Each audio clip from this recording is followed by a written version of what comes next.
መልካም እንደምናችሁ ተመልካች አድማጮቻችን ይሄ የጋዲሰራ በዶሪ ፕሮግራማችን ነው ዛሬ ወቅታዊ ሁኔታን በተመለከተ አንድ ርዕስ ላይ ልንነጋገር ከወዳጆቼ ፕሮፌሰር እስቄል ገቢሳና ዶክተር ጸጋይ አራርሳ ጋር ቀርበናል የምንነጋገርበት ጉዳይ ርዕስ የማንነት ፖለቲካና የኢትዮጵያ አገረ መንግስት ግንባታ ፖሊሲዎች የሚል ነው ለዛሬ ፕሮግራማችን መነሻ የሆነን ፕሮፌሰር እስቄል ትናንት ያሳተመው አዲስ ስታንዳርድ ላይ the big debate beyond assimilation and accommodation the resurgence of Oromo nationalism የሚል ጽሁፍ ነበረ እና እዚህ ውስጥ ያሉ ሂደቶችን እሱንም ጠይቀን በሁለት ርዕሶች ላይ እንነጋገራለን በዚህ ስር አንደኛው የማንነት ፖለቲካ በተለይም የኦሮሞን ጉዳይ በተመለከተ ሁለተኛው ደግሞ የአገረ መንግስት ግንባታ ሂደቶች ባለፉት 50 አመታት ምን እንደሚመስሉና ምን ችግር እንደወለዱ ለወደፊት ደግሞ እንዴት መሆን አለባቸው የሚሉትን ጉዳዮች አንስተን እንነጋገርበታለን ፕሮፌሰር እስቄልና ዶክተር ጸጋይ እንኳን ደህና መጣችሁ እንኳን ደህና ቆየን እስኪ ራሳችሁን በማስተዋወቅ እንጀምራለን የማያውቃችሁ ሰው እንኳን በጣም ብዙ ነው ብዬ አላስብም እስኪ አንድ በአንድ ራሳችሁን ባጭሩ አስተዋውቁና ወደ ጉዳዩ እንገባለን ፕሮፌሰር እስቄል እኔ እስቄል ገቢሳ እባላለሁ በሚሽገን ክፍለ ግዛት ኬተሪንግ ዩኒቨርሲቲ ለብዙ አመት አስተምሬያለሁ ትምህርት ቤቱ ያው የስቴም ትምህርት ቤት ነው ስለዚህ በአብዛኛው ከኢንጂነሪንግ ሳይንስ ቴክኖሎጂ የሚመጡ ተማሪዎች ናቸው ስለ ባህል ስለ ቴክኖሎጂ ስለ እነዚህ ሁለቱ ነገሮች ቅርርብ ስለ ቀጣይነት ያለው ልማት እነዚህ የመሳሰሉ ነገሮች ላይ ተማሪዎችን አስተምራለሁ ይቻላል ጸጋይ እኔም ጸጋይ አራርሳ እባላለሁ የህግ ተማሪ ነኝ ብዙ አመት ያስተማርኩት ህግ ነው በኢትዮጵያ በአዲስ አበባ ዩኒቨርሲቲ በሲቪል ሰርቪስ ኮሌጅ በጣሊያን ሀገር አሁን በዩኒቨርሲቲ ኦፍ ሜልበርን ስኩል ኦፍ ፖለቲካል ኤንድ ሶሻል ሳይንስስ የህግ ትምህርቶች የተለያዩ የህግ ትምህርቶች በረዳት መምህርነት ወይም በቲዩተርነት እሰጣለሁ እና በትርፍ ጊዜ ያው ሪሰርች ሰራለሁ ረዳት ሪሰርቸር ሆኜ አገለግላለሁ እንዲሁም እጽፋለሁ እመራመራለሁ ይሄው በጣም አመሰግናለሁ እንግዲህ ጋዲሰራ በዶሪ ላይ ጋዜጠኛ የለም ሶስታችንም ተናጋሪዎች ነን ወደ ጉዳያችን እንገባለን እስኪ ወደ ጭብጡ ሳንገባ መጀመሪያ መግቢያዎቹንና ዋና የመከራከሪያ ሐሳቦቹን ባጭሩ መናገር ሞክራለሁ እስቄል አዲስ ስታንዳርድ ላይ ያሳተመው ጽሁፍ ላይ ማለት ነው ዋና መከራከሪያ ነጥብ ሆኖ እዛ ላይ የቀረበው የኦሮሞ ተቃውሞ እንቅስቃሴ ባለፉት 2 አመታት የተጀመረው ማለት ነው ወይ ደግሞ ኦሮሞ ፕሮቴስት ብለን የምንጠራው ከመጀመሩ በፊት በተለይ ላለፉት 25 አመታት የታሪክ እድገትና ዳግም ትንሳኤ ቀድሞት ተነስቶ እንደነበረና ይሄ የኦሮሞ ታሪክ እድገትና ዳግም ውልደት ልንለው እንችላለን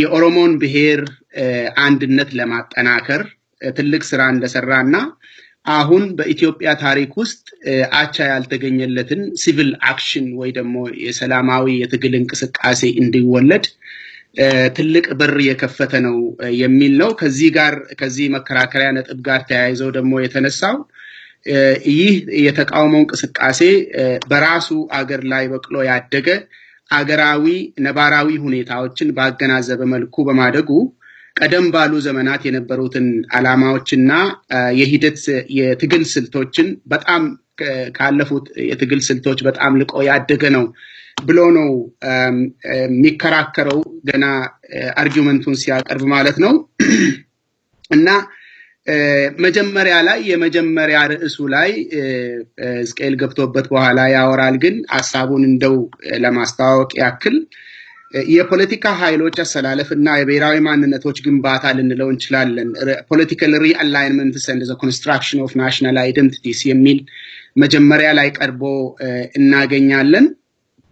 እዛ ውስጥ የመነሻ ሐሳቦች ወይ ደግሞ የመንደርደሪያ ሐሳቦችን ያቀርባል። ይሄ የመንደርደሪያ ሐሳቦች ምንድነው?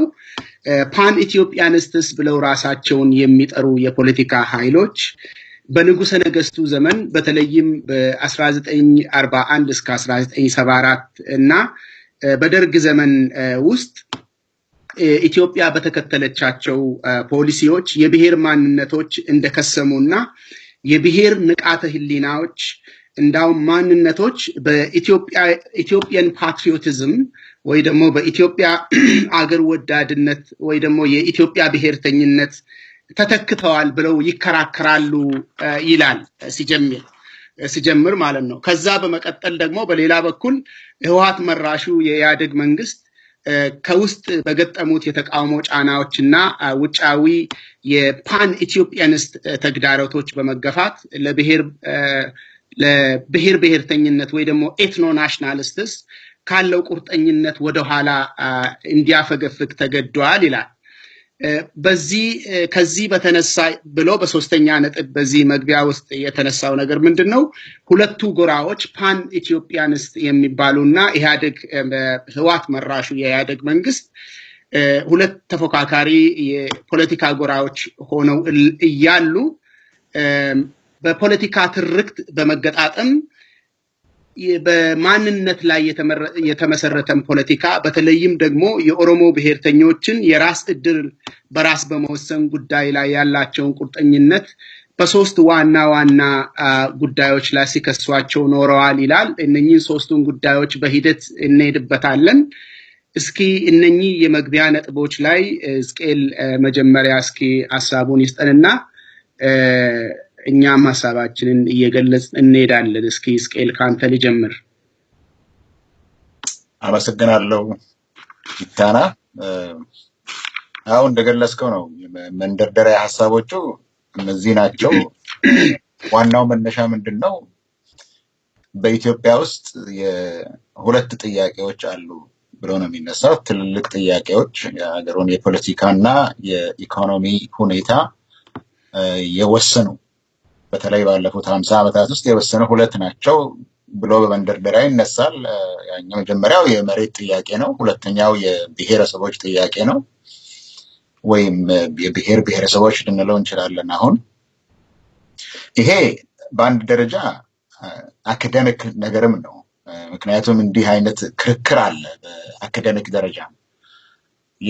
የመሬቱን ጉዳይ ወደ ጎን ብንተወው የናሽናሊዝም የዚህ የኤትኖ ናሽናሊዝም ነገር በኢትዮጵያ ውስጥም በፖለቲካ ደረጃ በህዝብ ንግግር በዲስኮርስ ደረጃም አለ፣ እንደዚሁም ደግሞ አካዳሚክ በሆነ ነገር ላይ አለ። እንዲያውም ተለቅ ያለ ክርክር ነው ይሄ። ማለት ዘመናዊነት እያደገ በሚመጣበት ጊዜ ሰው ለገዛ ወገኑ በቋንቋ ወይም በትውልድ ለሚቀርበው ያለው ስሜት እየከሰመ ይሄዳል። ዘመናዊነት እያደገ በሄደ ቁጥር ኤትኒሲቲ ወይም ናሽናሊዝም ራሱ አይቆይም ይጠፋል የሚል አካዳሚክ የሆነ ክርክር ነበረ ለረጅም ጊዜ። እናንተም እንደምታውቁት በሁለት ጎራ የተከፈለ አለ። አንዳንዱ ግን አይጠፋም የሚል አይጠፋም በተለያዩ ምክንያቶች ይቆያል የሚል አለ እና አሁን ባለንበት በዓለም አቀፍ ሁኔታ ላይ ይሄ ሁለተኛው የሃይማኖት ይሁን የብሔር ብሔረሰብ ይሁን ነገር ግን ኮዝሞፖሊታን ያልሆነ በአገር ደረጃ ወይም ደግሞ በብሔር ደረጃ ወይ በሃይማኖት ደረጃ ያለው የህዝብ ግንኙነት የህዝብ አንድነት እየጎላ ነው የመጣው።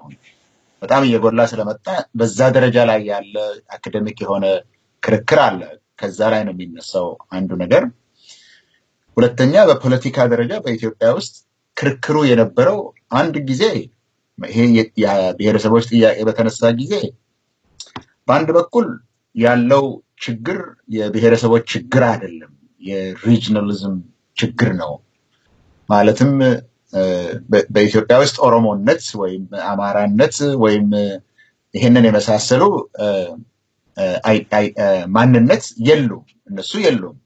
ምክንያቱም በዛን ጊዜ የነበረው የፖለቲካ ፖሊሲው እነዚህን ነገሮች ማጥፋት ስለነበረ ካለም ጎንደሬ ነው እንጂ ጎጃሜ ነው እንጂ ኦሮሞነት ምናምን ኦሮሞነት የሚባል የለም ተብሎ ይሄ በፖለቲካ ደረጃ በሰፊው ሲሰራበት የነበረ ነው። በአንድ በኩል አማራ የለም ይባላል፣ ጨርሶ የለም ነው የሚባለው የነበረው። በሁለተኛ በኩል እነዚህን ሁለቱን ትልልቆቹን ብሔረሰቦች ለማንሳት ነው እንጂ ሌሎችም ስማቸው ተለዋውጠው ኦሮሞ አይደለም፣ ቆቱ ነው፣ ቦረና ቦረና ነው፣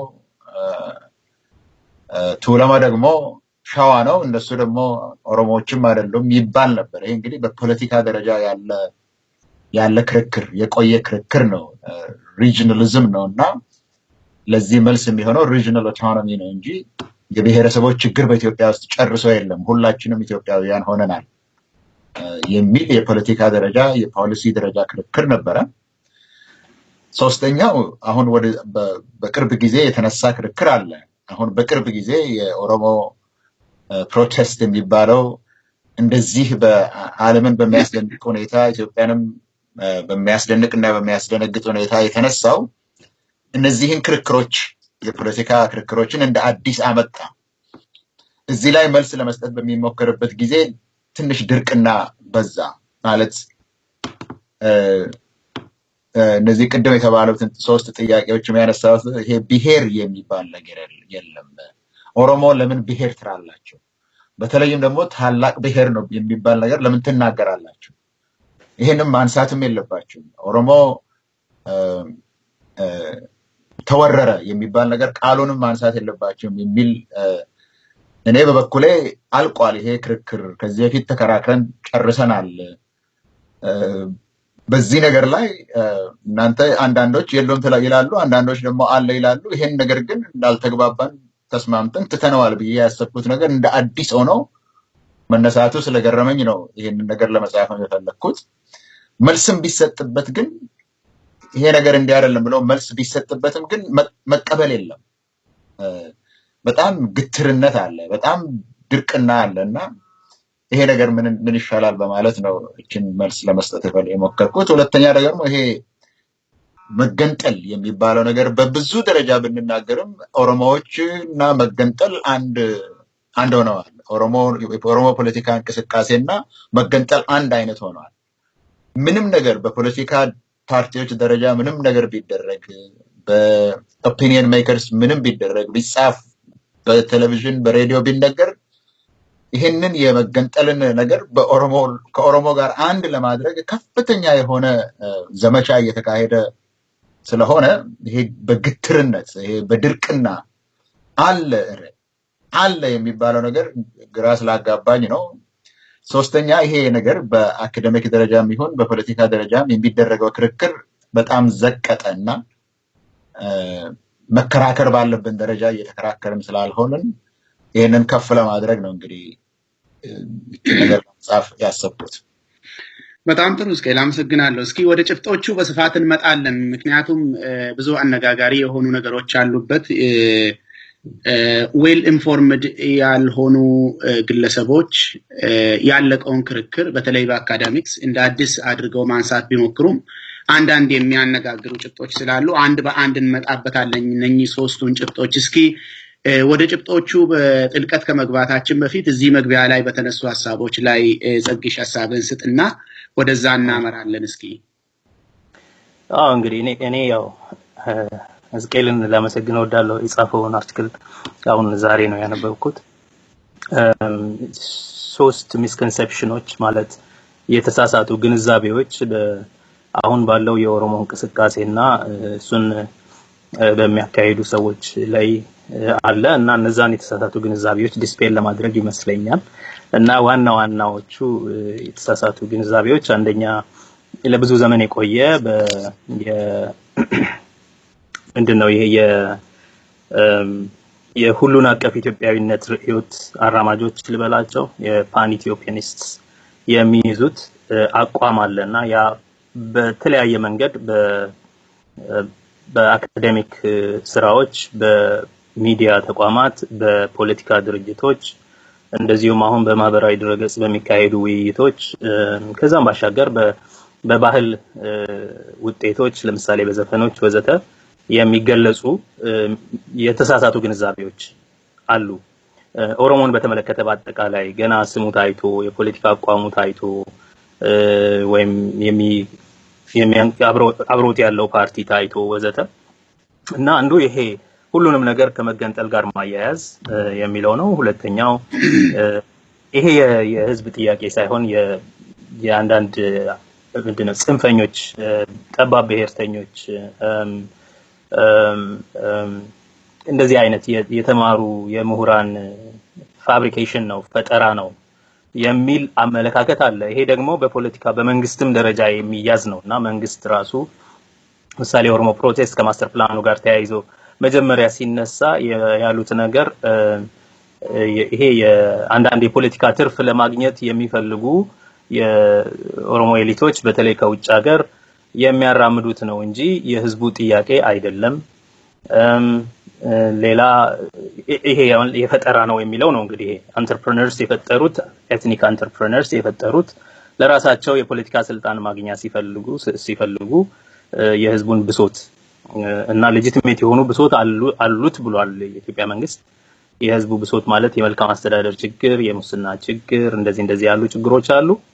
እነዛን ችግሮች ኤክስፕሎይት እያደረገ ለራሱ ጥቅም ለማዋል የሚፈልግ ቡድን ነው የሚል አለ።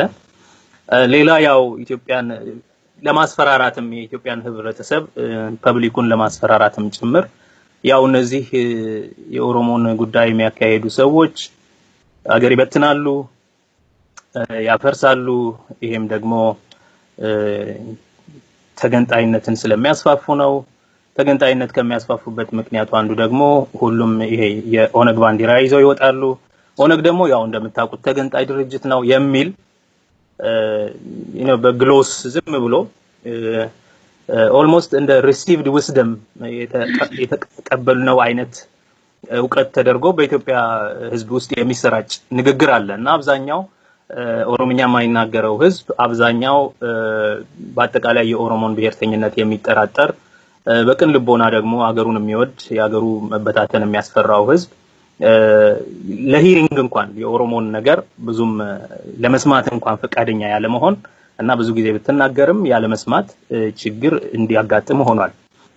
ለምሳሌ ይሄን ኦሮሞ ፕሮቴስት ሲጀመር ለ8 ወር ምናምን ያለምንም ከሌላ አካባቢ ድጋፍ ነበር የሚካሄደው እና ብዙ ጊዜ እኔ አዲስ አበባ ስለሆነ ብዙ ኮንታክቶች ያሉት ብዙ ጊዜ የአዲስ አበባ ከተማ ውስጥ ይሄ እንቅስቃሴ እስከ ሐምሌ 30ው ሰልፍ ድረስ ብዙ ሰልፍ አይታየምና ምንድነው ሲባል ኢንፋክት የሚሉት ምንድነው ብዙ ሰዎች ኦሮምኛ የማይናገሩ ሰዎች እነዚህ ኦሮሞዎች እኮ አበዙት አሁንስ እንደው ይላሉ።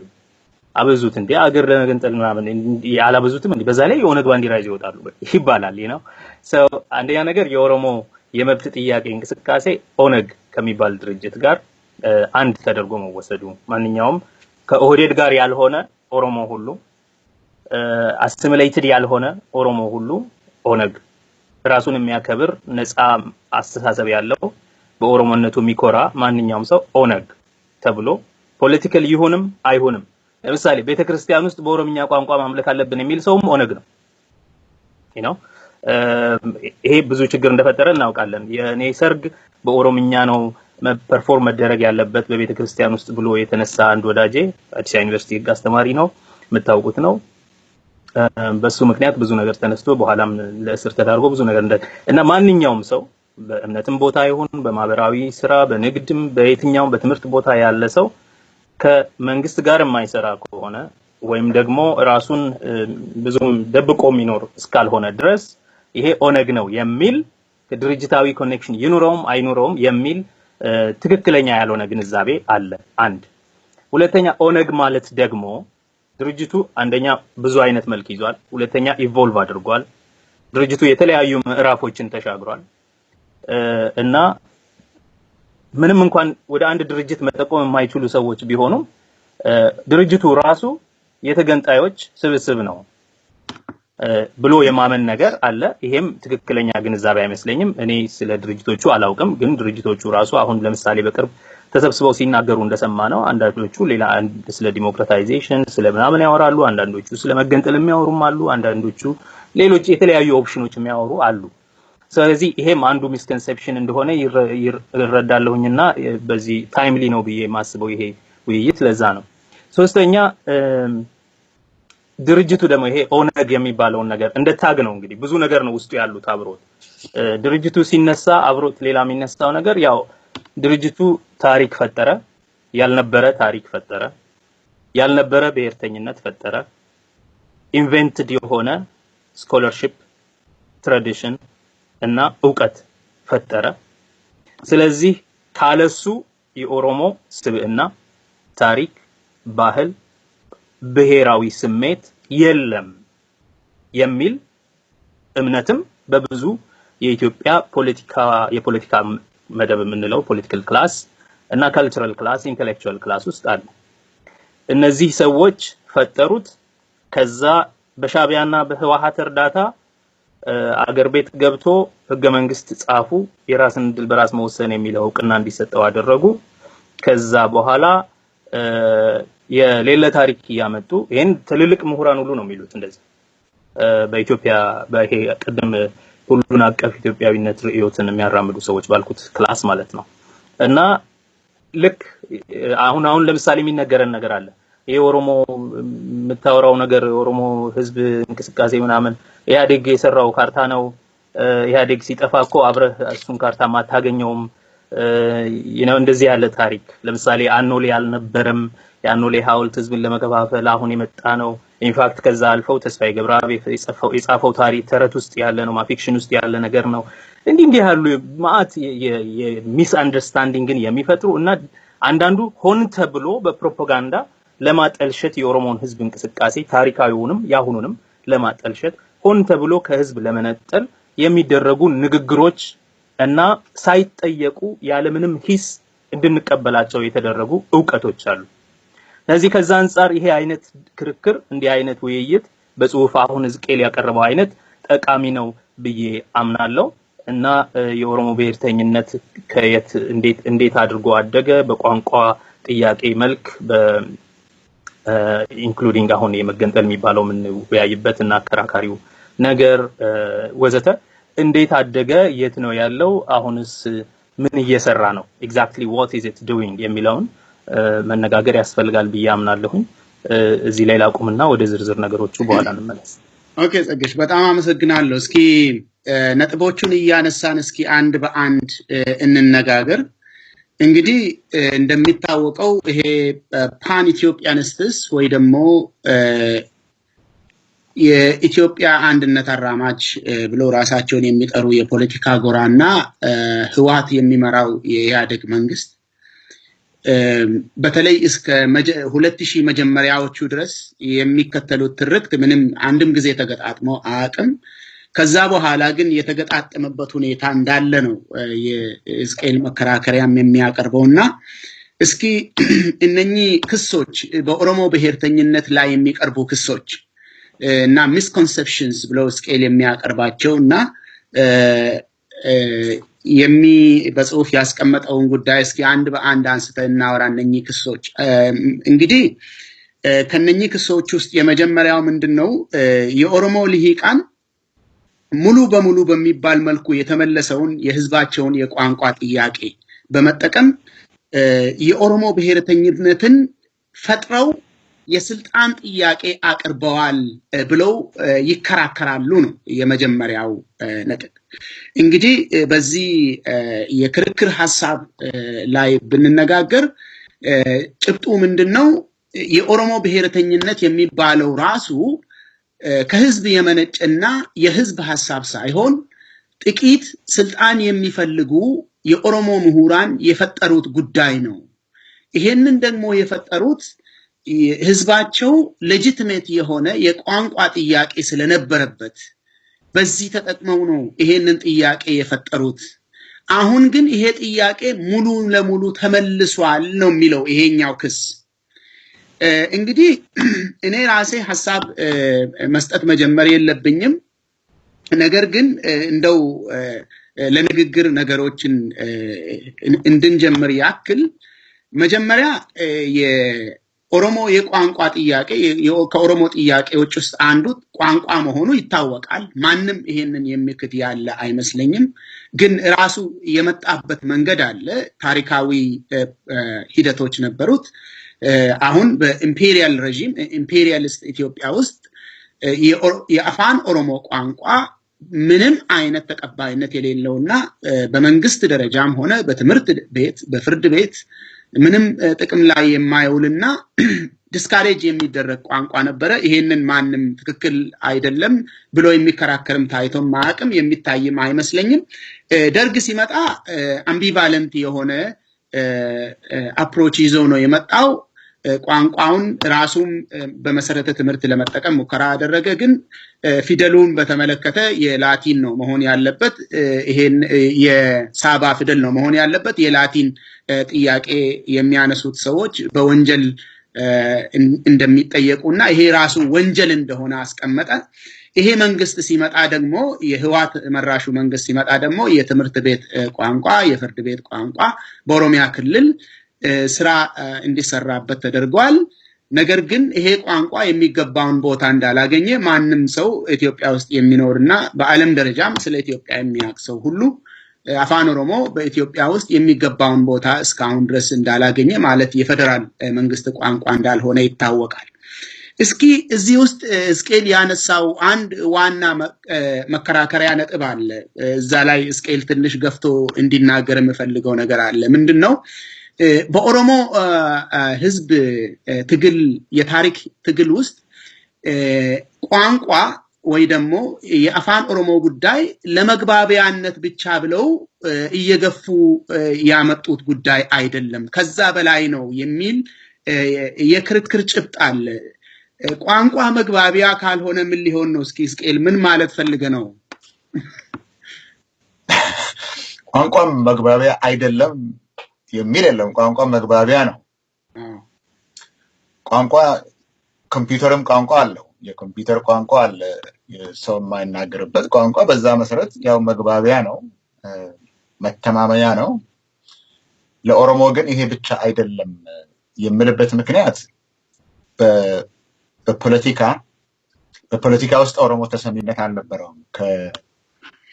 የኢትዮጵያ ኤምፓየር ውስጥ ከገባበት ጊዜ ጀምሮ ኦሮሞ በኦሮሞነት ቋንቋውን እየተናገረ ማንነቱን ይዞ የፖለቲካ ስርዓት ውስጥ ተካፋይ አልነበረም። የፖለቲካ ስርዓት ውስጥ ተካፋይ መሆን የሚችለው ራሱን በመክዳት ነው እንጂ ማንነቱን ይዞ አይደለም። ይሄ ብዙ ምሳሌዎችን መስጠት ይቻላል። ከአጼ ምኒልክ ጀምሮ በአጼ ኃይለ ሥላሴ ጊዜም በደርግ ጊዜም ራስህን መካድ አለበት። ኦሮምኛ መናገር የሚያሳፍር፣ ኦሮምኛ መናገር የሚያገል፣ ኦሮሞ መሆን መካድ ያለበት ነገር ነው። እንግዲህ የጊዜው የፖሊሲ ሁኔታ ስለነበረ ይሄ ቋንቋን መከልከል ነበረ። ግን በአብዛኛው ህዝብ ዘንድ፣ በአርሶ አደሩ ዘንድ፣ በአርብቶ አደሩ ዘንድ፣ አብዛኛው የኦሮሞ ህዝብ ዘንድ ቋንቋ እንደ ቋንቋነቱ እንደ መግባቢያ ነበረ እውነቱን ለመናገር። ነገር ግን ይሄ የብሔረተኝነቱ መነሳት በሚጀምርበት ጊዜ የፖለቲካ ምህዳሩ ጨርሶ ለኦሮሞ ክፍት ስላልነበረ ሪትሪት አደረጉ ነው የምለው ወደ ባህል። ይሄ ደግሞ አንድ ጊዜ ብቻ የሆነ ነገር ሳይሆን 2-3 ጊዜ የሆነ ነው በዚህ ባለፉት 50 ዓመታት ውስጥ። በአጼ ኃይለ ሥላሴ ጊዜ አሁን ይሄ ነገር ለኛ አሁን ነው እንጂ የሚታየው እንደ ምሳሌ ነው የምወስደው። ምክንያቱም ብዙ ምሳሌዎችን መናገር ይቻላል። የባሌ አመጽ በነበረበት ጊዜ የኦሮሞ አርቲስቶች፣ ዘፋኞች በዘፈን ነበር የሚናገሩት። አንደኛ እንግዲህ ይህንን ነገር ግልጽ እናደርገው፣ የፖለቲካ ምህዳሩ ክፍት ስላልሆነ ሌላ መንገድ ፈለገ የኦሮሞ ህዝብ አንድነቱን ለመፈለግ። ይሄንን ባህል ውስጥ አገኘው። ያኔ ነው በዘፈን አሁን አሊ ቢራ በዛን ጊዜ ነው ከለፈደቤ ሆሪ ሳመሜ ከሮሮ ጅቤ ጋረት ገሜ ብሎ የዘፈነው ያን ጊዜ አይታወቅም ነበር።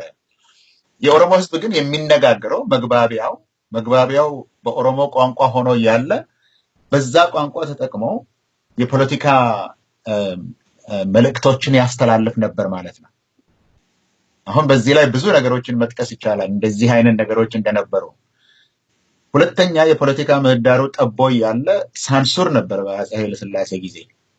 ሳንሱርን ለማለፍ እና ለመነጋገር የምናውቃቸው የኦሮሞ አርቲስቶች፣ ገጣሚዎች በተለያየ መንገድ ነው የቋንቋውን ተጠቅመው ብሔረተኝነቱን ሲያቀነቅኑ የነበረው ወይም ሲያስፋፉ የነበረው። በዛ መልኩ ነው እንግዲህ ቋንቋ መግባቢያ ብቻ አይደለም፣ ማነሳሻም፣ ህዝብን ማገናኛም፣ ታሪክን መናገርም ማለት ማስተማሪያ፣ ታሪክም በዛ በኩል ነው የሚነገረው። በህዝቡ መካከል የፖለቲካ ቋንቋ ሆነ ማለት ነው። የመግባቢያ ብቻ ሳይሆን የፖለቲካ መልእክቶችን ማስተላለፊያ ቋንቋ ሆነ። በዛ መልኩ ነው እንግዲህ ቋንቋ ለመነጋገር ብቻ አይደለም ያልኩት።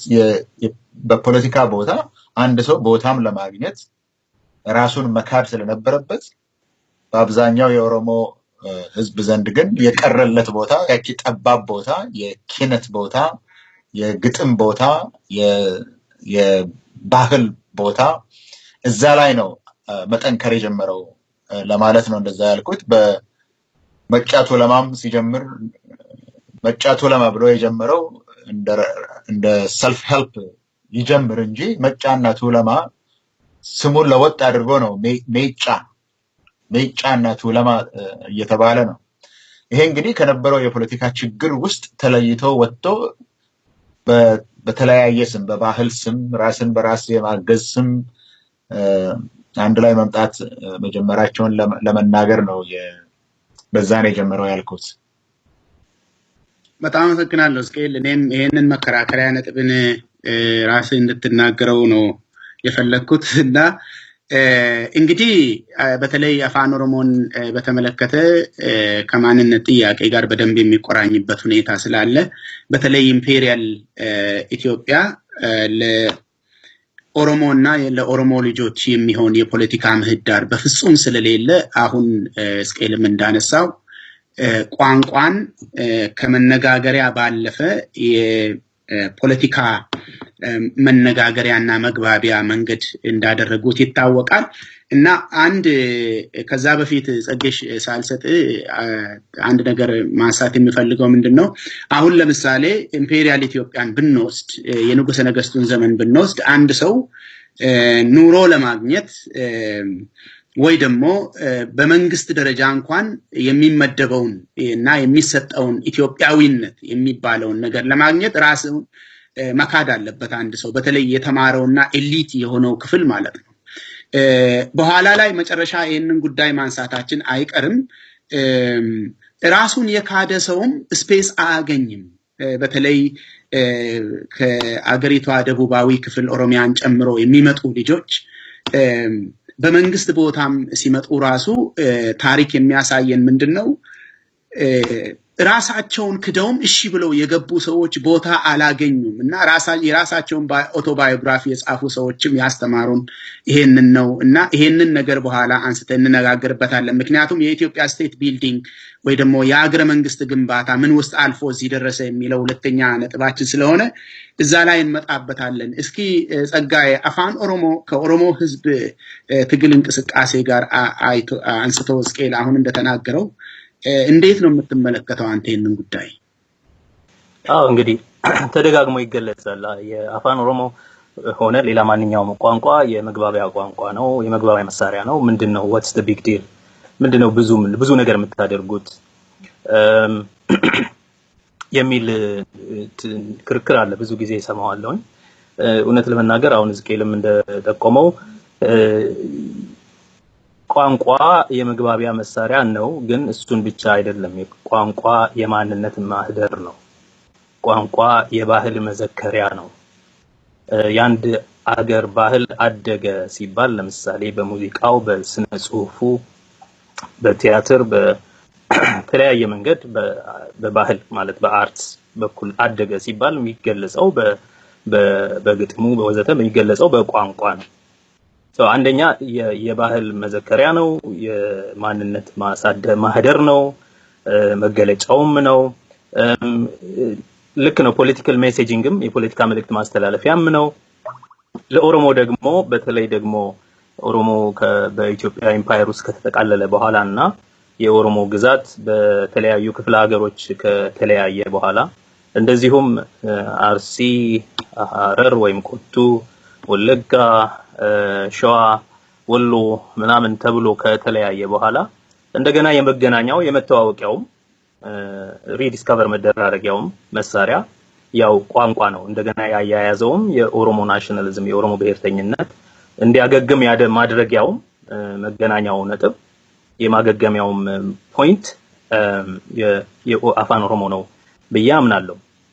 ከዛ ባሻገር እኔ አንድ የህግ ሰው የቋንቋ ፍትህ በተለይ ባለብዙ ብሔር ባለብዙ ቋንቋ አገር ውስጥ የቋንቋ ፍትህ ሊንጉስቲክ ጃስቲስ በጣም ትልቅ ነገር ነው ብዬ አምናለሁኝና ነውም ደግሞ በፊልዱም ቋንቋ ይሄ ከየት ይነሳል? ቋንቋን መናገር የራስን ቋንቋ መናገር መሰረታዊ መብት ነው፣ የሰብአዊ መብት ነው።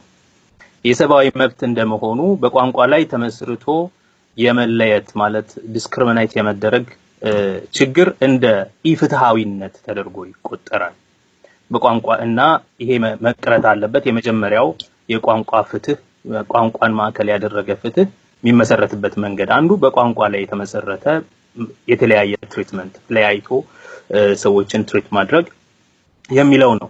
ከዛ ቋንቋን በግል መጠቀም ይቻላል መቻልም አለበት። በማለት በፕራይቬት ስፒር ውስጥ በቤተሰብ በሃይማኖት ቦታ ወዘተ መጠቀም ይቻላል።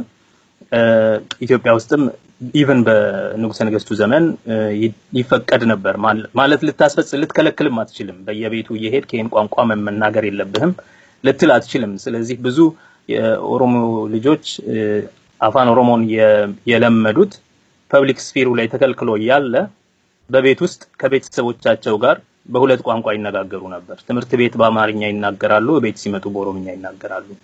እኔ በእኔ ህይወት ዘመን እንኳን የማውቀው አንዳንድ ቤተሰብ ውስጥ ወላጆች በኦሮምኛ ሲናገሩ ልጆች በአማርኛ ይመልሳሉ።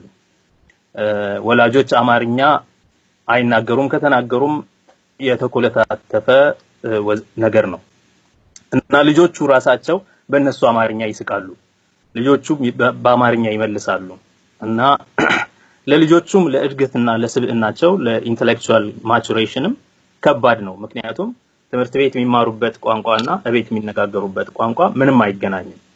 የተለያየ ስፊር የሁለት ዓለም ሰው ነው ሆነው የሚኖሩት ማለት ነው። ያ ትልቅ ዲፎርሜሽን ኢንተሌክቹዋል ፎርሜሽኑ ላይ ዲፎርሜሽን ይፈጥራልና ከዚህ አንፃር አንድ ትልቅ ጉዳት ነው፣ አንድ ችግር ነው እና በአደባባይ ላይ የቋንቋ መብት ነው ስንል በአደባባይ መጠቀም መቻል ፐብሊክ በሆነ መንገድ ማለት ነው።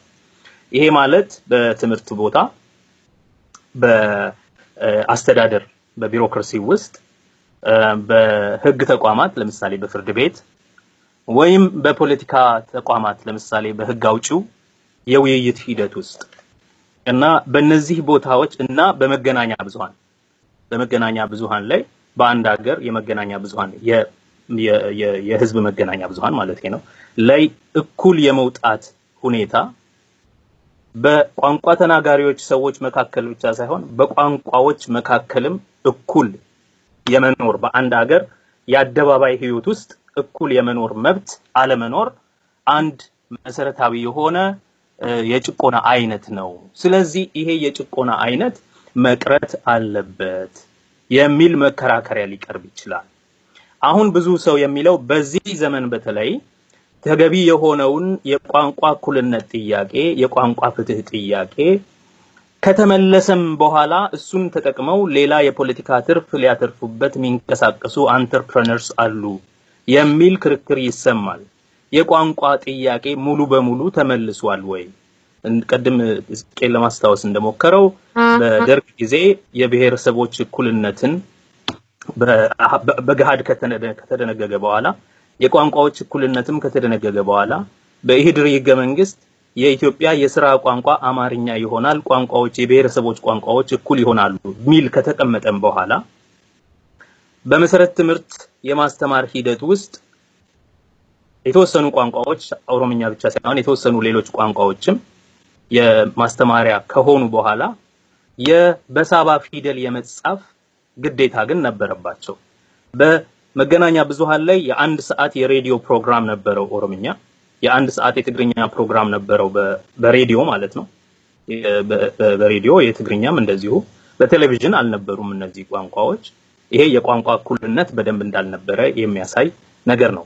በፍርድ ቤት በተለያዩ የህግ ተቋማት የመንግስት የፖለቲካ ተቋማት ሁሉ ቋንቋዎች አንድ ቋንቋ ያለው ሀገር ተደርጎ ይወሰድና የሥራ ቋንቋ ነው የሚለው ኢንትረስቲንግሊ የዛን ጊዜም ህገ መንግስቱ እና ግን በትርጉም ብቻ ነው መሳተፍ የሚችሉት። አንደኛ ነገር ይሄ ትራንዚት የማድረጉ ግዴታ ብዙ ችግር ይፈጥራል። ነፃ ሆነህ በራስህ መንገድ በመታሰበው መንገድ በራስህ ተረትና ምሳሌ በራስህ ግጥማዊ መንገድ ልታስረዳ ማትችለው ብዙ ነገር አለ። በተለይ በፖለቲካ ክርክር ሂደት ለምሳሌ አሁን ዛሬም ብዙ ባልተለወጠ መንገድ በክልል የሥራ ቋንቋ የማድረግ የራሳቸውን ቋንቋ ብሔር ብሔረሰቦችና ህዝቦች ይችላሉ ይላል ህገ መንግስቱ። ማንኛውም ብሔር ብሔረሰብና ህዝብ ቋንቋውን የመጠቀም የማሳደግ የመንከባከብ መብት አለው ይላል አንቀጽ 39 ንዑስ ቁጥር 2።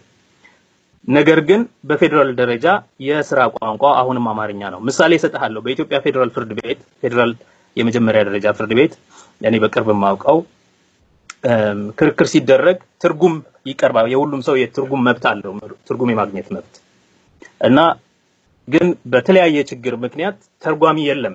ኢትዮጵያ ውስጥ የህግ ትራንስሌሽን ኦፊስ የለም ፐብሊክሊ። ስለዚህ ዝም ብሎ ነው የሚቀመጠው። አንዳንድ ጊዜ በብራና ሰላም በነጋሪት ጋዜጣ የሚታተሙ ህጎች እንኳን ትክክለኛ ትርጉም የላቸውም። ዝም እንደ ልብ ነው። በእንደዚህ አይነት ባለብዙ ቋንቋ ሀገር የህግ ኦፊሴላዊ ትርጉም የሚሰራ ተቋም በባለስልጣን ደረጃ መቋቋር ይገባው ነበር፣ አልተደረገም። ሁለተኛ የትርጉም አገልግሎት የሚሰጥ ተቋም ፍርድ ቤት ውስጥ የለም። ብዙ ጊዜ አንድ ሰው አማርኛ አልችልም ሲል ፍርድ ቤት መጥቶ እዛው ወጣ ይባልና ችሎት ከሚጠብቅ ሰው ወረፋ ከሚጠብቅ ሰው መካከል ማለት ነው እስቲ ኦሮምኛ የሚችል ሰው አለ፣ ጉራኛ የሚችል ሰው አለ ይባልና ከዛው ካለው ሰው ማለት ነው አዎ ካለ እዛው ታስምለዋለህ በቃለ መሐላ ማለት ነው። እዛው ጋር ታስምለውና እንዲተረጉም ይደረጋል። አንድ ቀን አንድ አስቸጋሪ ነገር ገጠመ። ከአገው ምድር የመጡ ሰው አይ ቲንክ ከዳንግላ ወይም እንደዚህ ከገጠር ወረዳ ከተማ የመጡ ሰው ናቸው። ከፍተኛ ፍርድ ቤት ነው ጉዳያቸው፣ በይግባኝ የሚታይ ነው እና ቋንቋ አይችሉም። ጉራጌኛ፣ ኦሮምኛ ምናምን ሲባል ያው እዛ ውስጥ አይጠፋም ሰው መሀል አካባቢ ስለሆነ። አገውኛ የሚችል ሰው አለ ሲባል ማንም የለም። ስለዚህ ለአንድ ወር ተቀጠሩ እንደገና ተርጓሚ እስኪገኝ ድረስ ወይም ተርጓሚ ይዘው እስኪመጡ ድረስ ለአንድ ወር ቀጠሮ ተላለፈ ማለት ነው። ምን ለማለት ብዬ ነው? ብዙ ትንንሽ የሚመስሉ ብዙ አስቸጋሪ የፍትህ መዛነፎች በፍትህ ይሄ the right to access to justice በቋንቋ ምክንያት ማለት ነው በቋንቋ barrier ምክንያት ሰዎች ይጎበኛቸዋል። ይሄ ያጋጥማቸዋል በየቀኑ። ይሄ ዝም ብሎ የፖለቲካ ጉዳይ አይደለም፣ የፍትህ ጉዳይ ነው ልል ብዬ ነው። እና በአደባባይ ቋንቋ አሁንስ ኢትዮጵያ ውስጥ የቋንቋ ፍትህ አለ ወይ? የቋንቋ እኩልነት አለ ወይ? ለምንድን ነው ደርግ በሳባ ስክሪፕት ነው ቋንቋችሁን መጻፍ የምትችሉት ያለው? ምክንያት አለው። ኢትዮጵያ ሁሉ ጊዜ ስብዕናዋን ፕሮጀክት ስታደርግ ወደ ውጭ ነው የምታየው። ኢትዮጵያ ወደ ውጭ ስታይ ሁሉ ጊዜ ዳያሎግ የምታደርገው ከቅኝ ገዢ የአውሮፓ መንግስታት ጋር ነው። ከብሄ አንድ ኔሽን ስቴት ከሆኑ ብሔረ መንግስት ከሆኑ ሀገሮች ጋር ነው ራሱን የሚያስተያየው፣ ራሱን እንደኩያ የሚያሳየው። አፍሪካ ውስጥ ሁሉ ሌሎቹ ቅኝ ሲገዙ ቅኝ እንዳይገዛ ካስቀመጧቸው ነገሮች አንደኛ ያልተቋረጠ የመንግስት ታሪክ ያለው አገር መሆኑ ከቀዳማዊ ሚኒሊክ ከዛም በፊት ከዳማት ከወዘተ ሚል አንድ ታሪክ አስቀመጥ ነበረባቸው። ስለዚህ ታሪክ የአገረ መንግስት ግንባታው አንድ መሳሪያ አንድ አካል ሆኖ ተቀመጠ። ሁለተኛ ያስቀመጡት ነገር ብቸኛው አገር በቀል የጽሁፍ ቋንቋ ስክሪፕት ያለው የአፍሪካ አገር ነው።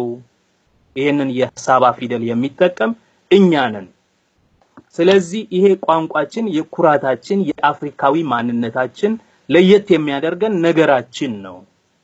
ይሄንን መበረዝ መከለስ አያስፈልግም። ለሌሎቹም ቢሆን ይሄ ፊደል በጣም ኩራታቸው ሆኖ ሊቀጥል ይገባዋል። የሌሎችም ቋንቋዎች ልሳኖች በዚህ ፊደል ሊጻፉ ይገባል የሚል አሁንም ከታሪክ ጋር ያለው ተዋስቆ ያለው አስተሳሰብ ነበር። አሁን አንዱ የኦሮምኛ ቋንቋ በላቲን፣ የወላይትኛ ቋንቋ በሲዳምኛ ወይም ሌሎች ቋንቋዎች አፋርኛ፣ ሶማሊኛ በላቲን ስክሪፕት መጻፋቸው በጣም የሚያስቆጣቸው ኢትዮጵያውያን ወይም የፓን ኢትዮጵያኒስት ቅድም ሁሉን አቀፍ ኢትዮጵያዊነት ርዕዮት የሚያራምዱ ሰዎች የሚያስቆጣቸው ምክንያቱ አንዱ ይሄ ፊደል እና ደግሞ ሌሎችም የአውሮፓ ምሁራንም ብለውታል። ይሄ ፊደል የመጽሐፍ ቅዱስ ሲተረጎም የተተረጎመበት ቋንቋ ሆኖ it has become a sacred script ማለት ነው እና የኢትዮጵያዊ ማንነት በቃ አንዱ ዋና ነገር ሆኖ ተደርጎ ተወስዷል እና ይሄንን እምቢ ማለት ይሄንን ሬዚስት ማድረግ ሬዚስት የማድረጉ ደግሞ በቀን ልቦና ሊሆን ይችላል። ለኛ አይጠቅመንም። እንደዚህ ያሉ ድምጾች ለምሳሌ ጣባ እነዚህን ድምጾች ለመግለጽ አይመችም። ረጅም ለማድረግ አጭር ለማድረግ አንድ ነው።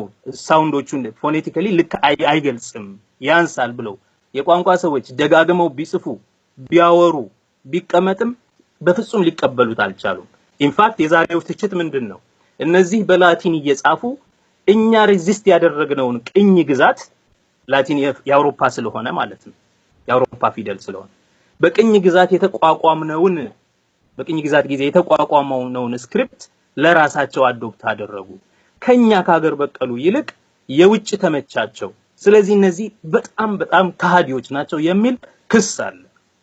ነገር ግን በትክክል የቋንቋ ፍትህ ለማስፈን ከተፈለገ ሰዎች በቋንቋ ዲስክሪሚኔት እንዳይደረጉም ቋንቋዎቹም እኩል እንዲታዩና አንደኛው ከሌላኛው ባልተዛነፈ መንገድ አብረው እንዲኖሩ ከተፈለገ የቋንቋ ፍትህ መብት እንደ መብት ተቆጥሮ ማለት ነው። እንደዛ ካስፈለገ አሁንም ያንን አቺቭ አላደረገችም ኢትዮጵያ። ምሳሌ እሰጣለሁ። ኢትዮጵያ ውስጥ ዛሬ የቋንቋ መብት በአንቀጽ 39 ንዑስ ቁጥር 2 የተቀመጠ ነው። በአንቀጽ 5 እንደዚሁ የሥራ ቋንቋ በክልሎች መሆን ይችላሉ የሚል አለ። ነገር ግን የኢትዮጵያ የሥራ ቋንቋ አማርኛ ነው። ያ ማለት እንደ አገር ያ ማለት ለነገሩ እሱንም የሚረዱበት መንገድ የተለያየ ነው ሰዎች። የኢትዮጵያ መንግስት ባለስልጣናቱ ተቋማቱ የመግባቢያ ቋንቋቸው አማርኛ ነው ማለት ነው እንጂ የኢትዮጵያ ሕዝብ ሁሉ አማርኛ ይናገራል ማለት አይደለም። ያ ምርጫም ትክክል አይደለም። ህገ መንግስታዊ ማሻሻል መደረግ አለበት ብለን የምንከራከረው ምክንያቱ የቋንቋ ፍትህ ችግር የሚያመጣበቱ ምክንያት ምንድነው? አርቢትራሪሊ የተወሰነ ውሳኔ ነው። ለምሳሌ በወቅቱ ቃለ ጉባኤዎቹን ወዘተ ስናይ የሚለው ነገር ይሄ በታሪክ አጋጣሚ አይደለም። በታሪክ አጋጣሚ ኢትዮጵያ ውስጥ አብዛኛው ሰው የሚነጋገረው ቋንቋ ስለሆነ ይላል። በታሪክ አጋጣሚ አይደለም፣ በህግና በፖሊሲ ደረጃ ነው አንድ ቋንቋ እንዲነገር የተደረገው ከ1944 ጀምሮ በአዋጅ አትሊስት። ነገር ግን በታሪክ አጋጣሚ አብዛኛው ሰው የሚናገረው ይላል። ስንት ሰው ነው አብዛኛው ሰው? ሶማሌዎቹ ጠይቀዋል ገና በፊት ስንት ሰው ነው ስንት ሚሊዮን ሲሆን ነው ብዙ ሰው የሚናገረው የሚባለው ብለው ጠይቀዋል። እና ደግሞስ ለምንድነው በብዛት የፍትህ ጥያቄ የሚወሰነው? አንድ ሰው ሊገባው ካልቻለ አልቻለም፣ በቃ ሊናገረው ካልፈለገ ሪዘንት ካደረገው በተለያየ ምክንያት ሪዘንት አደረገው ማለት ነው። ከብሔርተኝነት የተነሳ ማለት ነው፣ ከአርበኝነት የተነሳ እምቢ ካለ እምቢ ያደረገ አለ ማለት ነው። ግን አብዛኛው ሰው የሚናገረው በሚል ይሄ ተወስኗል። ይሄ ምን አመጣ? ቋንቋዎች እኩል እንዳይሆኑ አድርጓል። ይልቁኑ ደግሞ በጣም የበለጠ የፍትህን ሁኔታ ወይም የቋንቋ እኩልነትን የተዛነፈ የሚያደርገው አብዛኛው ህዝብ የሚናገረው ቋንቋ የክልል ቋንቋ ብቻ ተደርጎ አብዛኛው ህዝብ አጠገቡ ላለ ውስጡ ለሚኖር የፌደራል መንግስት ባዕድ ሆኖ እንዲኖር ይደረጋል።